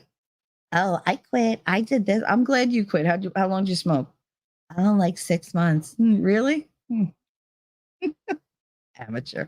I've been smoking 34 years. Fuck you. It's so weird though, because like each time I got pregnant, I quit literally the second I had a feeling, not even a test result, a feeling that I was pregnant. And that's what used to tell, like that and the turkey and Swiss sandwiches. That would tell everybody in my family that I was pregnant because I would just not want them all of a sudden. And it would just come out of nowhere. And I'd be like, oh no, I can't, like, I don't want to be around them. I don't want to, whatever. And then I'd find out like 2-3 weeks later that I was pregnant. I'd be like, oh my God. But I was like, oh, I already quit smoking. No cravings, no like attitude, no nothing. But when I try to quit regular, oh, there's just so much more. I'm so extra. He said, nope, still funny. Yeah, it is still funny. That's all right. I'm gonna tell my mother that you're her, her grandson or something. I'll be like, oh, I forgot about him. I left him in Florida with Miguel. There you go. She'll hate you from the gate. In your MERS. I remember that, Lady Autumn. I smoked at my job back in the day in the gas station and in the hotel. I worked in a gas station and I smoked there. They all did. My grandfather used to be in the engine of the car with the cigarette hanging out of the side of his mouth. You think he gave a shit about fumes and whatever? No. That entire fucking thing, the whole gas station was flammable and explosive. And we all smoked. Every fucking one of us. It was a nice hotel back then. The owners sold it to the Indians after 9/11. Oh, do you ever know, Phil? I know nothing and readily admit it. Oh wow, lady. You know what? Was my mic bad? Because shit, I had StreamYard open that whole time. Is it better now? Oh, I hope it didn't fuck up the whole thing. Oh wow, places like that exist. Yeah. Yeah. There are places like that do exist. Jacob Castro, the coolest thing when I was 9, 10, 11, mom, aunt, and grandma with my sisters hit the road. 1 month at a time, 40 states in 3 years. Talk about getting out and seeing things. Holy shit. That is amazing. God, that would be amazing. I would love to do something like that. But you like now it's way too expensive. God, it would kill me. We collectively stopped smoking inside because our night auditor got very sick from black mold in her home and had to have a tracheotomy. Yeah. Yep. That happens. That happens. It was nice of you all to quit though. Together, for her sake or his sake, her sake. I don't think anybody at any of my jobs would have done that. My boss would have been like, fuck her. She's fine. Fun fact, the air on airplanes was cleaner when you could smoke on planes. Why? Because they had to change out the air mid-flight multiple times for every flight. Now, maybe different since 2020, they don't. I wondered because there was never like a huge cloud or anything on the airplanes. I mean, I went when I was like, I think like 5, and they could still smoke on airplanes. A lot of people smoked, and it was never like inside a bar or something like that. And yes, I know at 5, I was in many, many, many bars. Many, many, many, many bars. Because my mother and father enjoyed biker bars. Like, oh, sure, why not? Let's bring our 3-year-old along. Great. I'll just go over here and sit on the pinball machine and people just give me things to eat and drink. It's great. Yeah, because it's the 70s and nobody's going to steal your child. Sure. Outpost nerd. Girl, I've never met a person who squirrels more than you since watching Up.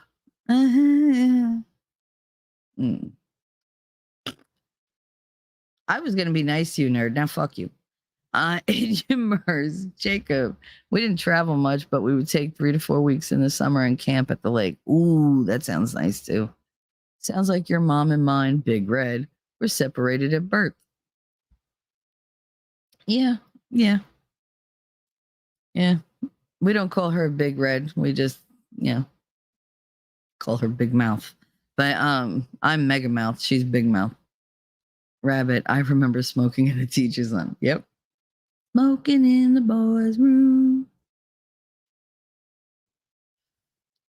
Lady, you asked for a quirk of mine. You know what a quirk is? The fact that I cannot hear a lyric that's I can't hear something that's similar to a lyric in a song or is a lyric in a song and not sing the song. Like, I absolutely have to every fucking time. It never fails. Like, what Moose used to do that to me. He used to, because he was like, it never fails. We'd be in the middle of a freaking conversation and he'd just go, doom, doom. And he'd go, no, wait. He'd go, but bump. That's all he'd say. And I go, do, do, do, do, do, mana, do, do, do, do. Now, bump is nowhere near mana, but that's where my head would go. So he would say that and I would instantly launch into the fucking song. And it's just like, he'd be like, every time it works, every time.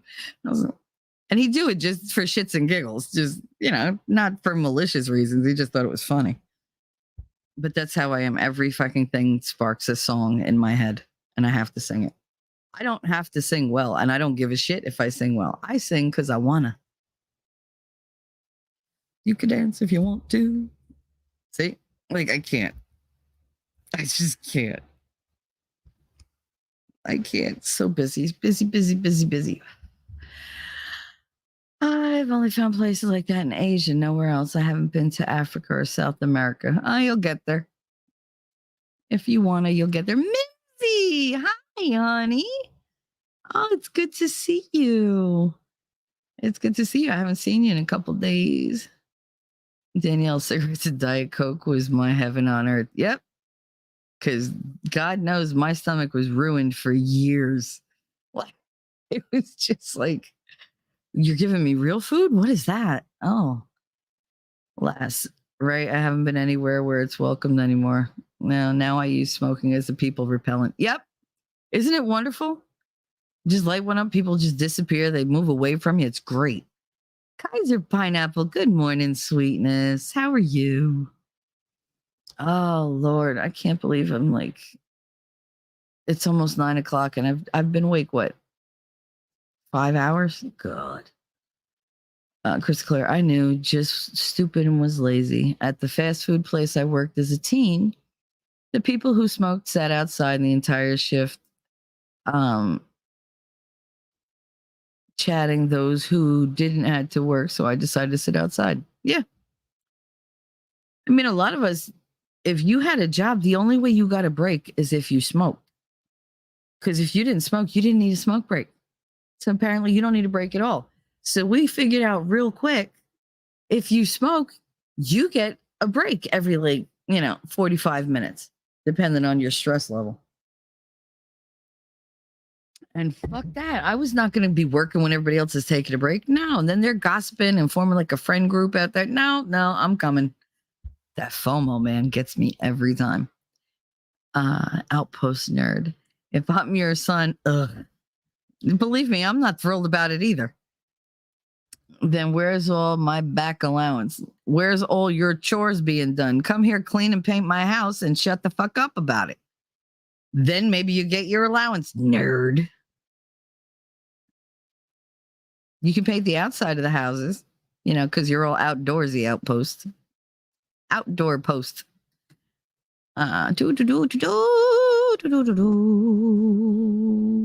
Mimsy wants everybody to know she said hello. That she knows that she missed quite a few of you saying hi. So just blanket hello, because I know it's hard getting in there and you're like, did I say hello to this one? That's why sometimes I just lurk. I'm like, I don't want to hit hi that many times. So I'm like, do I say hello or don't I? Because I love you guys. And I'm like, but some nights you're just like, I don't want to type. I just don't want to type. I just don't want to. My folks used to drag me to bars and bowling alleys. Yep. Yep. I grew up in so many pool holes. Oh dear God, the fucking billiards holes. They used to just put the stool right at the end of the bar, sit me there with a Shirley Temple and a thing of pretzels, and I just sit there all night. Like, okay, fall asleep there. You know how many times I slept on the floor in a bowling alley? Because they'd stay after hours, or we'd go to like Perkins for pancakes at like 4 a.m. and I just fall asleep in my chair. My face hit my food so many times because I'd be like sitting on like two big ass phone books because I couldn't reach the table. And they'd all be talking to it, and I just right into whatever the hell I was eating. I still enjoy my pipe, but I'm not a big smoker, Kaiser.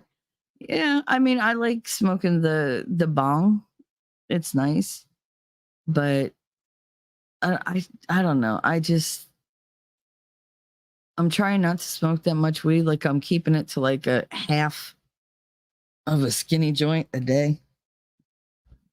And I find the less I use, the more it hits me. So it's like, but yeah, the bars, bowling alleys, pool holes. Oh my God, arcades. So much time in arcades.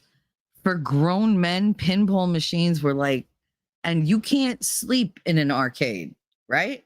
Bullshit. I can. Curl up on the floor, all sticky and whatever. I didn't care. Like right out. Me as a kid, you did not come between me and my sleep. It didn't matter. You could walk with me upside down. I would still manage to fall asleep.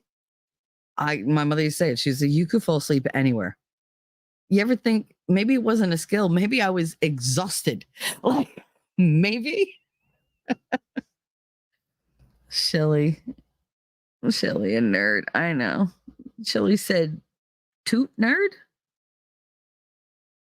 Shelly said, toot nerd. Shelly said, booby nerd.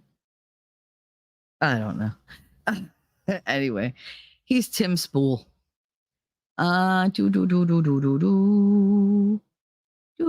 Shirley Temple's at the VFW. Mm-hmm. No, we had it. I used to have Shirley Temples at the Elks Lodge. That's in town, and then I would have them at my uncle's tavern, the Holiday, or I would have them, believe it or not, at the Knights of Columbus, because they would just leave me in the front while they had their meetings in the back. But I always went everywhere, and there were never kids where I went. So it was like I look back and I'm like, I wish I could ask my grandparents, like, why did you take me to all these weird places? Or ask, like my mother, I asked her once and she was like, I never took you to those places. Bitch, I remember. There was Pete Coins. There was Pete Cycles. She was like, you can't remember that. You were too little. I remember. Bitch, I am not you. Okay. I remember everything. Like I go back. She didn't believe me. She had me tell her the entire layout of our apartment in Richfield Park. I told her everything, right down to the layout of the bathroom that was in the hallway at the top of the stairs with the window that let out on the roof next of the building next door. And we had a problem with cats getting in because the cats would break in through the top of the window. Because if you pushed on it, it fell. And they just whoop, right in. And I wanted to keep the cats, and she always got rid of them. She'd throw them back out on the roof. And it was just, she was like, how can you possibly remember that? She's like, we were 4 when you left. You were 4 when we left. And I was like, yeah, but I remember it. I said, I even remember like the shoe shine box that was in front of the organ. She had like the pipe, like it was an electric organ. There was the bench, and then to the left of the bench, tucked under next to the foot pedals, were that was the shine box, and it had the metal. It was a big, heavy wooden box with a cast iron, like top to it. It had like these spokes coming up and a foot form that was like, just to lay your foot on top of those spokes, and it was so heavy. And I remember we were sitting, and she had another dinner party, because there were always dinner parties, and it was I don't eat spaghetti often because I hate it, because I think I had spaghetti pretty much 5 out of 7 days a week. And my mother is not a good cook. So not only did I have to eat spaghetti, I had to eat bad spaghetti. And so I just wouldn't eat. And they would make me sit there and sit there and sit there until I ate. And then they'd find, like either the dogs weren't hungry when it was their dinner time, or I would have napkins rolled up with all the stuff that I just spit out of my mouth. And I always did that. I couldn't swallow any kind of meat. I know, ironic for me, but no, I would literally suck all the juice. This is not going to go well. I would suck all the juice out of the meat and then spit the meat into a napkin and swallow the juice. Take that as you will. So yeah, but it's true. Oh God. There was no way to say that without it coming out wrong, but whatever. But yeah, no, I remember we were eating spaghetti and meatballs. My mother made the worst meatballs on the planet. I hated them so much. And she was to my left, and she was arguing with me that I had to eat. And my father was to my right, but he was at the head of the table, so he was perpendicular to me. And I remember she was, gotta eat, you gotta eat. I said, I don't like it. It's gross. I don't like it. I don't want to. And then I got whiny. And my father took my plate and threw it across the room. And to not get hit with the plate, I ducked back, like I leaned back, and I didn't remember that we were on the bench that was normally underneath the organ. So there was no back. And I had like nowhere to grab, because my feet didn't reach the floor or anything. And I tilted back and I fell. And when I fell, I hit the top of my head, like just the corner of the back of my head on the damn shoe shine thing. And it bled. Like it was just a little itty bitty cut. But the amount of blood that I lost, my mother passed out. My father was like, somebody get a towel. And I remember going, like I was afraid to cry. So weird. I was afraid to cry. And I'm telling her this, and she's just like ashen. And she was like, you can't remember that. I was like, no, I remember. I said, I remember I didn't have to get stitches, but they put glue. And then you cut that bit of hair around like the whole thing. And they put glue in my head and it burned. And she was like, you can't possibly remember that. I was like, yeah. And they did. They used glue. They used super glue. It wasn't even like body glue. We probably would have had the new skin, but no, super glue. I don't even want to know what that did to me. But it's just weird. Like, I remember all that stuff. I don't even know why I'm saying this. Now, see, I squirreled hard. But no, I remember that whole layout. And I remember how haunted it was.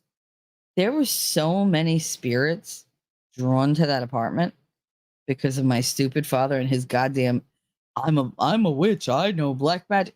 He didn't know black magic. He was not a witch. But when you fuck with shit like that, you open doors.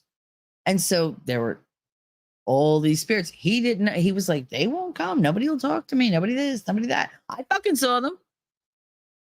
There was one that used to sit right on top of his dresser and stare at me. This really old, decrepit man. He looked like a vampire. He was that like sallow, and like his cheeks were all like sucked in. But he was just, he reminded me.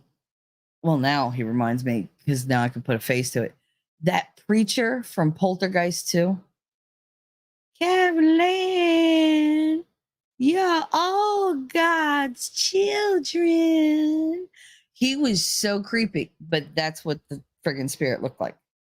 And I just knew he was gonna hurt me. Like I was terrified of him. Terrified enough that I told my grandmother, and she freaking gave me some of the palm from Palm Sunday, and she turned it into like this real little thing, and she sewed it into my doll's clothing. And so as long as I had the doll with me, I was fine. And it worked. It did work. But Lord, like if I didn't have that baby, forget it. And it was Pumpkin. That was the name of the doll, Pumpkin. I still have her. She's in my closet.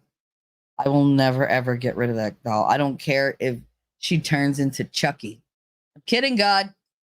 Don't take that as a fun time to, fuck with me. But yeah, no, I will never get rid of that doll. Ever. Ever, ever, ever. But I mean, that's the kind of shit that I faced as a kid. And she was like, "You always used to talk about the old man, the old man, the old." I thought you meant your father. I was like, "No, he didn't sit staring at me. He wasn't that shy." But she still won't admit that he was a pedophile. You know that? She's like, "Those people are different. Your father just did it to hurt me." Because it's about you, Ma. It's I can't. Oh my God. Oh my God.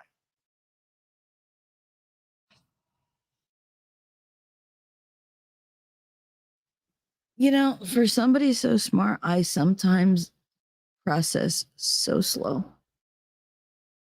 And then those little puzzle pieces just click into place and it's loud as fuck. I really I want to punch her in the face right now. I really do. Crystal, I understand. I gotta put my glasses on. I cannot read this friggin' screen. I don't know. When I get stressed out, like my eyes get a lot blurrier. Do. Okay. I worked at a daycare, and the only people that got breaks were the smokers. Yep. I was taking a break, so I was taking a break, so I started smoking back then. Marlboro Ultra Lights. Oh my goodness. I was Marlboro Lights Kings. And then Billy got me started on Marlboro Light Menthol because we both got the flu and couldn't smoke. And he was like, "I switched to these. It's good." And then I couldn't switch back. It's the same, and I still smoke those, 30 years later. And he switched me to friggin' diet Dr. Pepper too. And that I still drink those. That's the only soda I drink. I am such a creature of habit. It's ridiculous. Oh, goody. I forgot I was getting Amazon Fresh. Just let me make sure that it's not right here because the children have to get it. Out for delivery, 7 stops away. I got plenty of time. They're slow as fuck. Remember when parents were cool and used to drink, smoke, and cuss in front of us with impunity? Yes. Hell, mine went and did drugs in front of me. They didn't give a fuck. Parents these days are so self-conscious and risk averse that it's boring. It is boring. I'm sure the kids are healthier, than we were. But then again, I don't think they are because we're immune to all sorts of shit. And they're allergic to the air. Literally just air, not the pollen in the air, just the air. Nerd. Well, I'm off trying not to commit murder. I don't do murder yet. Have a good day, nerd. Sparky, hello. How are you doing this fine day? And you said you'll make it, nerd. Just pretend you're Southern.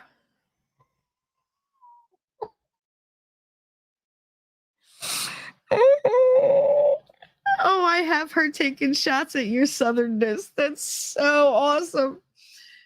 Pretend you're Southern and bless their hearts all day. He's not Southern. He's country. Those are his pronouns, country and country. One has an O, one doesn't. Jen, take care. I found smoking is the best people repellent. As soon as I can't mingle anymore, I light up and people scatter. It's true. They run like hell. They're like, oh, no, no. Oh, my God. It's like, oh, cancer's in the air. Okay. Like, that's how it is at my job. If you smoke, you get a break, kind of. Yeah, you have to fucking like sneak them sometimes. But if they see you outside smoking, they're like, all right, smoke break's over. Come on inside. Like if you're outside just standing there, like, what the fuck are you doing? Like you have to actively be doing something for them to excuse you. Oh yeah, the arcade at the bowling alley. Wow, that brings back memories. Mm-hmm. Yep. And they all had the same kind of rug. Remember those diamond like patterned rugs? Lord, it was like The Shining every day. Yes, Shelly Blanket. Hello, all my lovies. Yep, I'm way behind. Never tried weed or anything really. Jeez, Kaiser. Hi, Caitlin. Good morning. Oh yeah, I forgot the nights of Columbus after Dad worked all week. He'd drag us kids with him. Yep, to have a beer, and I'd get a Shirley Temple. Yep, they always knew. What should we call it, lady? Lady Awesome said, good for you, Shelly. Cut back on the devil's lettuce. I stopped it to make sure that it wasn't a problem. It's not a problem for me. It allows me to not stress out about every little thing. Yeah, and that's what it had stopped. I was starting doing more and more and more and more and have less and less effect. And I was like, why am I doing this if it's not like doing anything? All it was doing was making me lazy. And I was like, all I have is sativa because like all I have is indica because sativa is like so hard to come by lately. And I was like, you know what? I was like, I'll just cut back until I'm like on nothing. I'll do a nice little cleanse. And if I find that I can go back, I'll only go back to like sativa during the day. And I'll probably keep it to like a CBD kind of oil. Because I don't need the whole floatiness. I just need like the pain relief and the stress relief. So like the THC really doesn't, it could be minute. I mean, don't forget, I do miss like just getting high out of my head, but I did that to not feel anything, and I'm better since I started feeling everything. Like it's a lot, but I feel awake. I feel crisper, like everything's a lot cleaner in my head. With the name Kaiser Pineapple. I think that might be a strain of weed. I think it's a strain of weed for swingers. German swingers. Sparky said I keep super glue in my toolbox for that reason. Yeah, but I was like 3 and it was my head. You might think somebody would like to take me to a doctor. No, it's fine. My father's like, I have EMT training. He always had EMT training, but it doesn't mean that he learned it and remembered it. Anyway, scary. Yeah, everything is scary around here. You remember turning palms into crosses? Yes, I used to do that. I used to put them in my wallet. And I'd make them real small. I'd flatten them and I would put them in like, that one pocket in your wallet that you don't get into because nothing fits in it. That fit in it. And I would put like when we had like calling cards and shit, I would put them back there because I never had to access them. Gotta go, see you later. Thanks for coming by, Rabbit. I love you. I'm glad that your mouth feels good. Now go eat something, hard. Something sweet. Yeah, stick the palm crosses next to the door over your bed. I used to put them in my wallet because that was what I needed, God's help with. I didn't want to be like my mother and father. I didn't want to live in like squalor and just take handouts all the fucking time. Like I wanted to I wanted to be steady in that area. And that's where it was. I'll take a nightmare every night if it means a roof over my kid's head without stress. Like, that's fine. That's an easy trade-off for me. It's not you processing it slow. It's processing the traumas that takes time, Shelly. Tired from last night's dream. I guess, Mims. I mean, I don't really think of it like in those terms when I'm thinking about it. I just think like, okay, like, why did you not see this? Why did you not recognize this? And because I'm very hard on myself, if you haven't noticed. And that's, that's my type A personality, because it's, if it's not absolutely perfect, the best of the best, then I failed. I never look at things as like, oh, I did that well.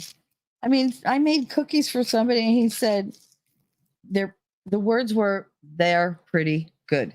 Now, the way I took him to say it was, I mean, they're pretty good, but he meant these are pretty good. Like, he meant it really positively. And I took it very negatively because that's how I heard it, because that's my filter. You could say, like, oh, you're really, you're pretty. And my head goes, number one, you're a liar. And what do you want? Like, number two, what do you want? Because that's automatically where my head goes. They couldn't just be making an observation, even though I do it all the fucking time. I love when I see beautiful people, I call them by that. I say, hey, gorgeous. That's not just like me being like friendly. That's, I'm telling you what I think. Usually the nickname I give you is my opinion of you. At least one aspect of you. I mean, for me to be like, oh, like, oh, White Rabbit, you're gorgeous. Yes, I could do that, but it's awkward as fuck. So just say, hey, gorgeous. This way she gets the, the message, and I don't look stupid or feel stupid. And it's casual and there's no like, awkwardness. Because it's just like, oh, she's sweet. Like, that's it. I still mean them. When I call somebody an ass, I mean they're an ass. Like, it's very rare that I say things I don't mean. And it's only usually when I'm being really sarcastic. How many stops away? 6 stops away. I told you they're slow as shit. Slow as shit. Lady said, I smoke every day, all day. However, it's only a hit or two off my pipe through the day and a joint at the end of the day to relax. Not to just be so high that you can't move. I have too much to do. Yeah, I know. And that's my thing. That's where I want to get to eventually.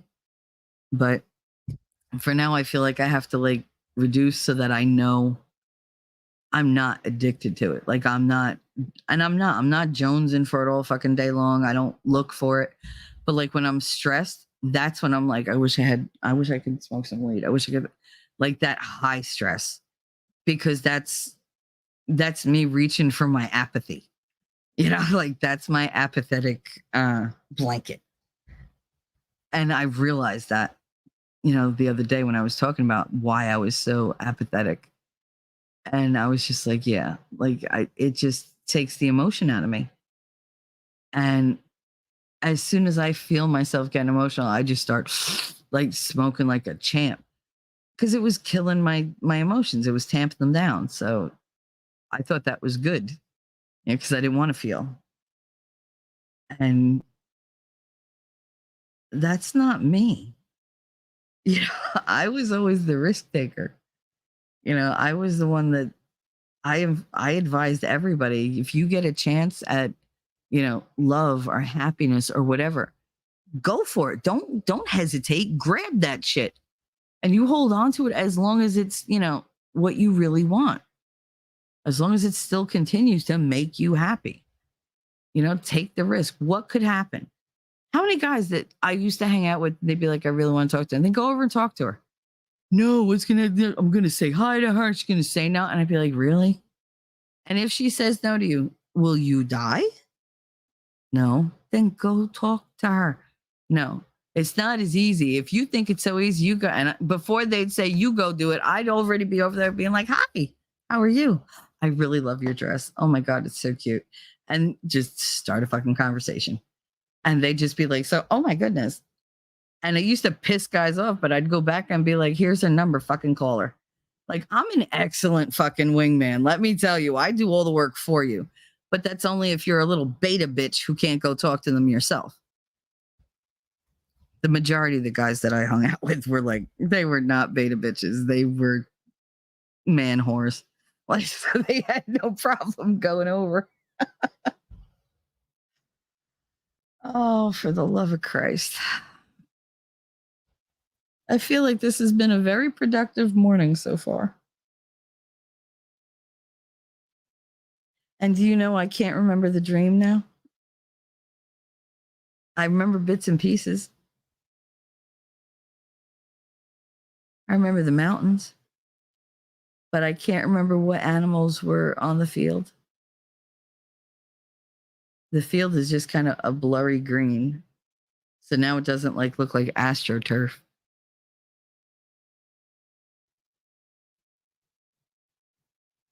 And I can see me. I could see kindergarten me with her curls and, you know, her straight hair in the front and the sides and then the back, because my hair would not be tamed.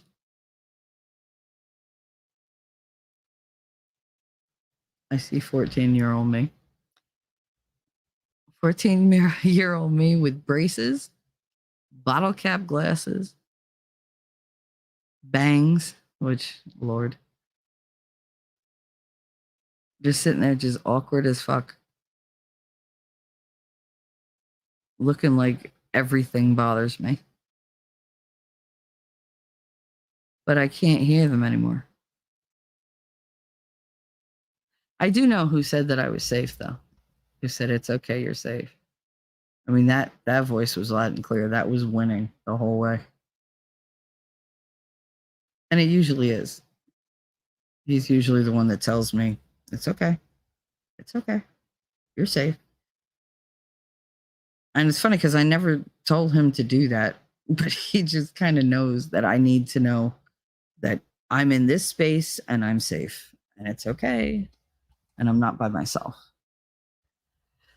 But yeah, like I'm sure by the end of the day, I won't remember any details. That's how my dreams work.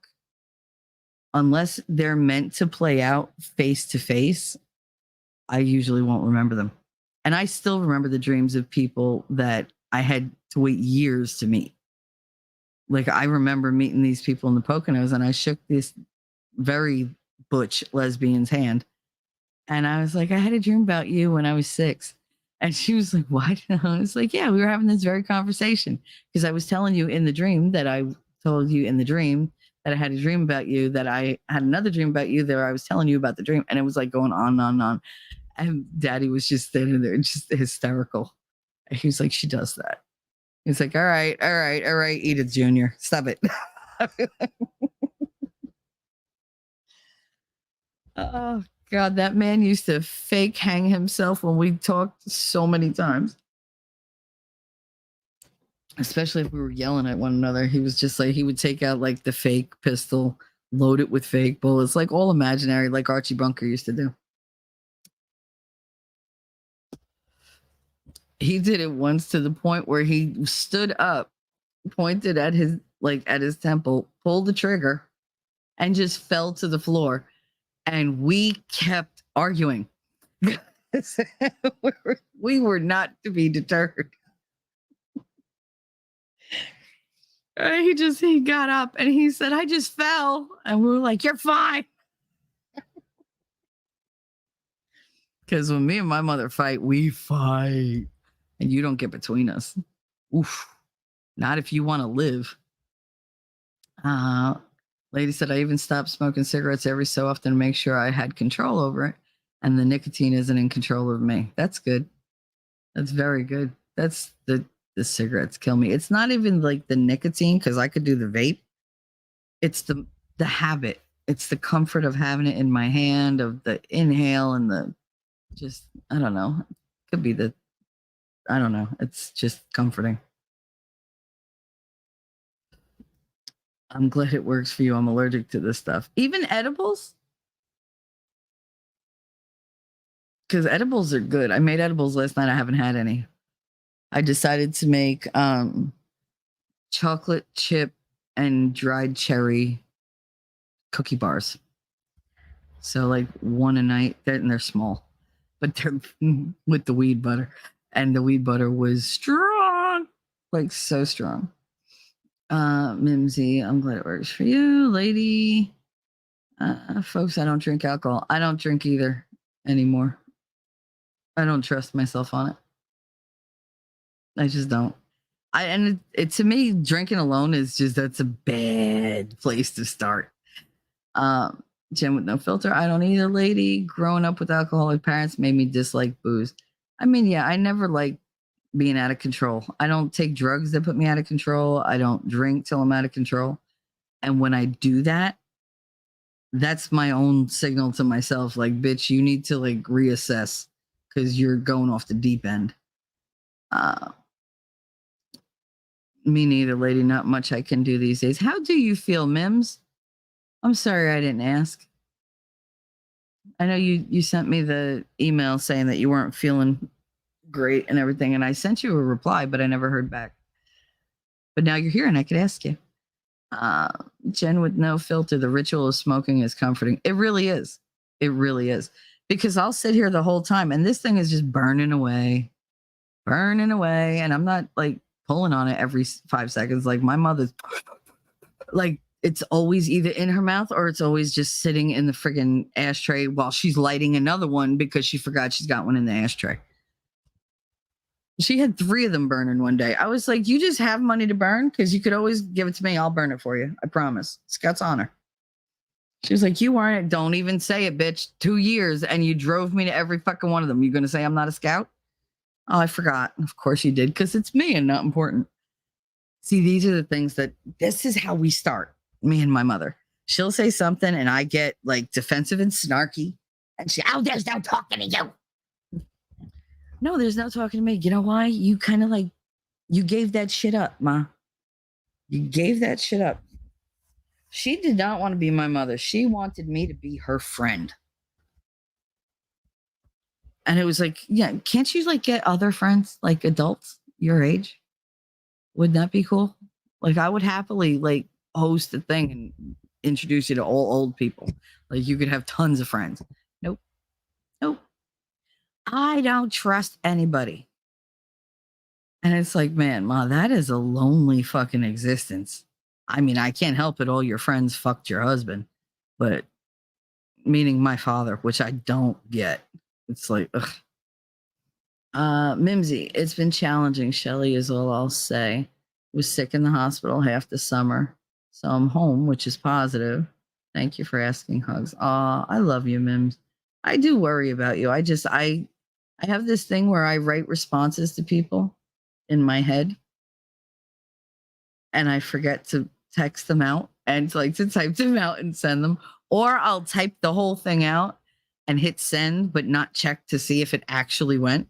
And of course it doesn't because Discord is a cocksucker. But you know, it's like, whatever. But I do apologize. I do it all the time. I do it even on my phone. I'm sitting there like, what? Why does it say I have pendings? And I'm like, oh, because you didn't send it, stupid. And it's been sitting there for 3 days. And your phone is like, what's going on? Prayers for your continued recovery. Yes, absolutely. Prayers for Bimsy, who has a really hard road. I am so sorry, honey. But you are very loved. Lady, I gotta have something to calm my ass having 2 sets of twins. And a set of twins after 40 is yeah, I know.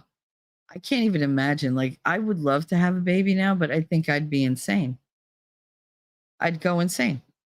What?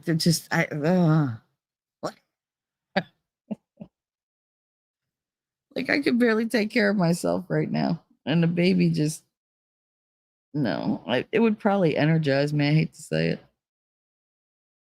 I would probably heal a hell of a lot faster. Babies have that effect on you.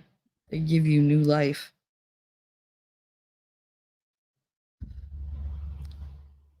This was a productive morning. I've been having a lot of productive mornings, which is good. It would have been nice if I would have slept. I mean, I could have slept. That would have been so nice. But that was not in the cards. I would lose what little mind I have. Dolly Parton said that once. She during her London concert. It was in the 1980s, and she was wearing this beautiful yellow sequin dress. And I mean, just the hips were there, and the boobs were there, and the hair was big, and there was like all these punk rockers and everything in the audience. And she said, I went around London. Y'all are the nicest people. She said, and then I went down to Piccadilly Circus and I saw all these punk rockers, and one of them gave me the middle finger. And she said, well, they did that to me. And I thought, well, my fans back home and my fans here in London wouldn't want that to happen to me. So I went like that back. Is that okay? And she just flipped them off. And she was like, I was the original punk rocker back when I started bleaching my hair. I had feathers and all kinds of stuff. Like, I wanted to look a little different because I felt a little different. And my old aunt had died, left me a pair of pierced earrings. And I took those earrings, I took a needle and a ballpoint pen, and I pierced my ears, and I had feathers and all kinds of stuff hanging out. And she said, and I went home, and my mama said, Lord, where did I fail? The Lord must be putting me through some kind of test. And she said, I look about like you there. She said, it must have been Satan himself make you wear your hair like that. And she was like, now, mama, let's give credit where credit is due. I thought this up myself. I love that she said that. But then like she went right into like this thing about how the church was important to her. And she said her old, her granddaddy was a preacher, and religion was always very important in her family. And she said they used to go out and like people would come and run revivals, and it was too hot in their little church, so they used to have church outside in the summertime. And she said that there was like, it was this song that she was singing, and she said, I do believe in God. She's like, I have to, or else I'd lose what little mind I have, but I prefer to believe it because I do believe it. And she said, I believe there's something greater than all of us, and I prefer to believe it because I do believe it. And she said, I would lose what little mind I have. And then she went into Brother Love's Traveling Show. I love that song. Oh, God. I love that song. I love all her songs. And some of them they killed me. Down in Dover with the baby and like me and little Auntie where the little kid and the dog died. I always used to cry when I was little and I heard that, but I didn't understand the whole thing. And then when I got older and I listened to it, I was just bawling because it was like, okay, so the little girl died and the puppy died with her because neither one of them, God knew that they shouldn't be separated or alone. And it was just like, ah! And then I got older than that. And I was like, why'd she have a strange little kid in her house? She couldn't have called the cops. Like what the fuck? I started getting suspicious. That's what age does to you. You go from not understanding but empathizing to kind of understanding and being like, oh yeah, that's so sad, and sympathizing, to understanding what's really going on, seeing the cracks and calling them on it because you're cynical. Like that's the age of progression, or that's the progression of age. I don't know. Dolly is a treasure. Yes, she is. Yes, she is. I do love me some Dolly Parton. You see, I have that friggin' London concert memorized. Fuck. I love Dolly Parton. She's a Tennessee gem. Yes, she is. She is a national treasure. I remember when she wrote that book, her first book, and I read it cover to cover. And I was just fascinated by everything she'd been through and like the pictures of her family and all that stuff. Oh my God, I've always loved Dolly since I was very, very, very little. I mean, she was like she was my first rock star. It wasn't country or anything to me. Everything was she was a rock star. And she used to Hard Candy Christmas. I used to love to sing that song. Little did I know that that would be a big theme in my life.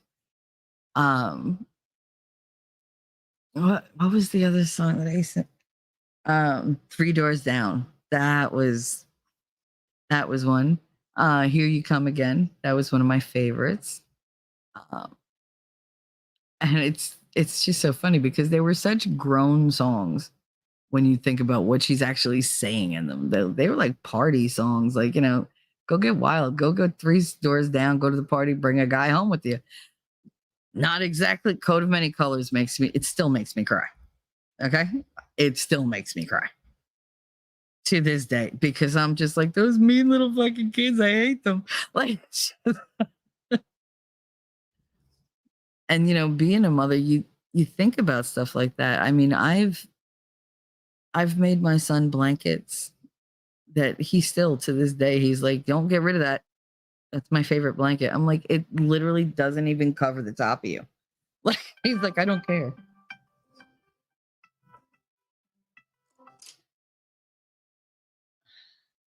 I know who that is.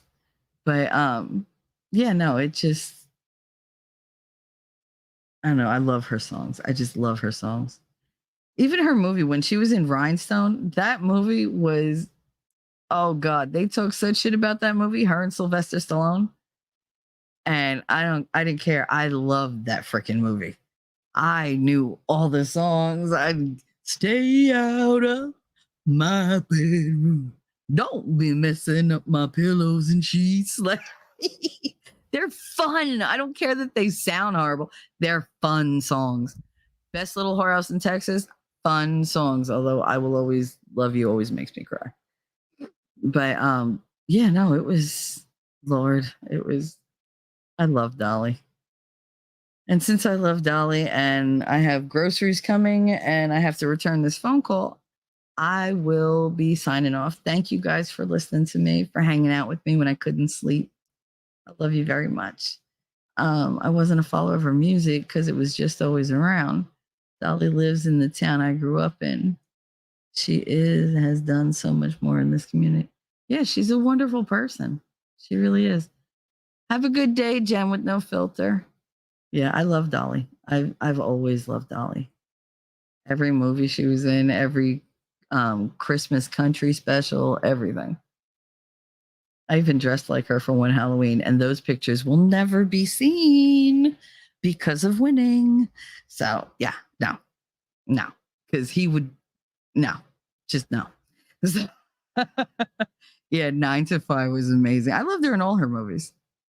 And she was in so many, and people don't realize just how good she was. But all right, I love you guys. I'm gonna go. Mwah. Thank you for helping me through this. Really, you have no idea what you all mean to me. All right, guys, I will see you in the funny papers. Bye.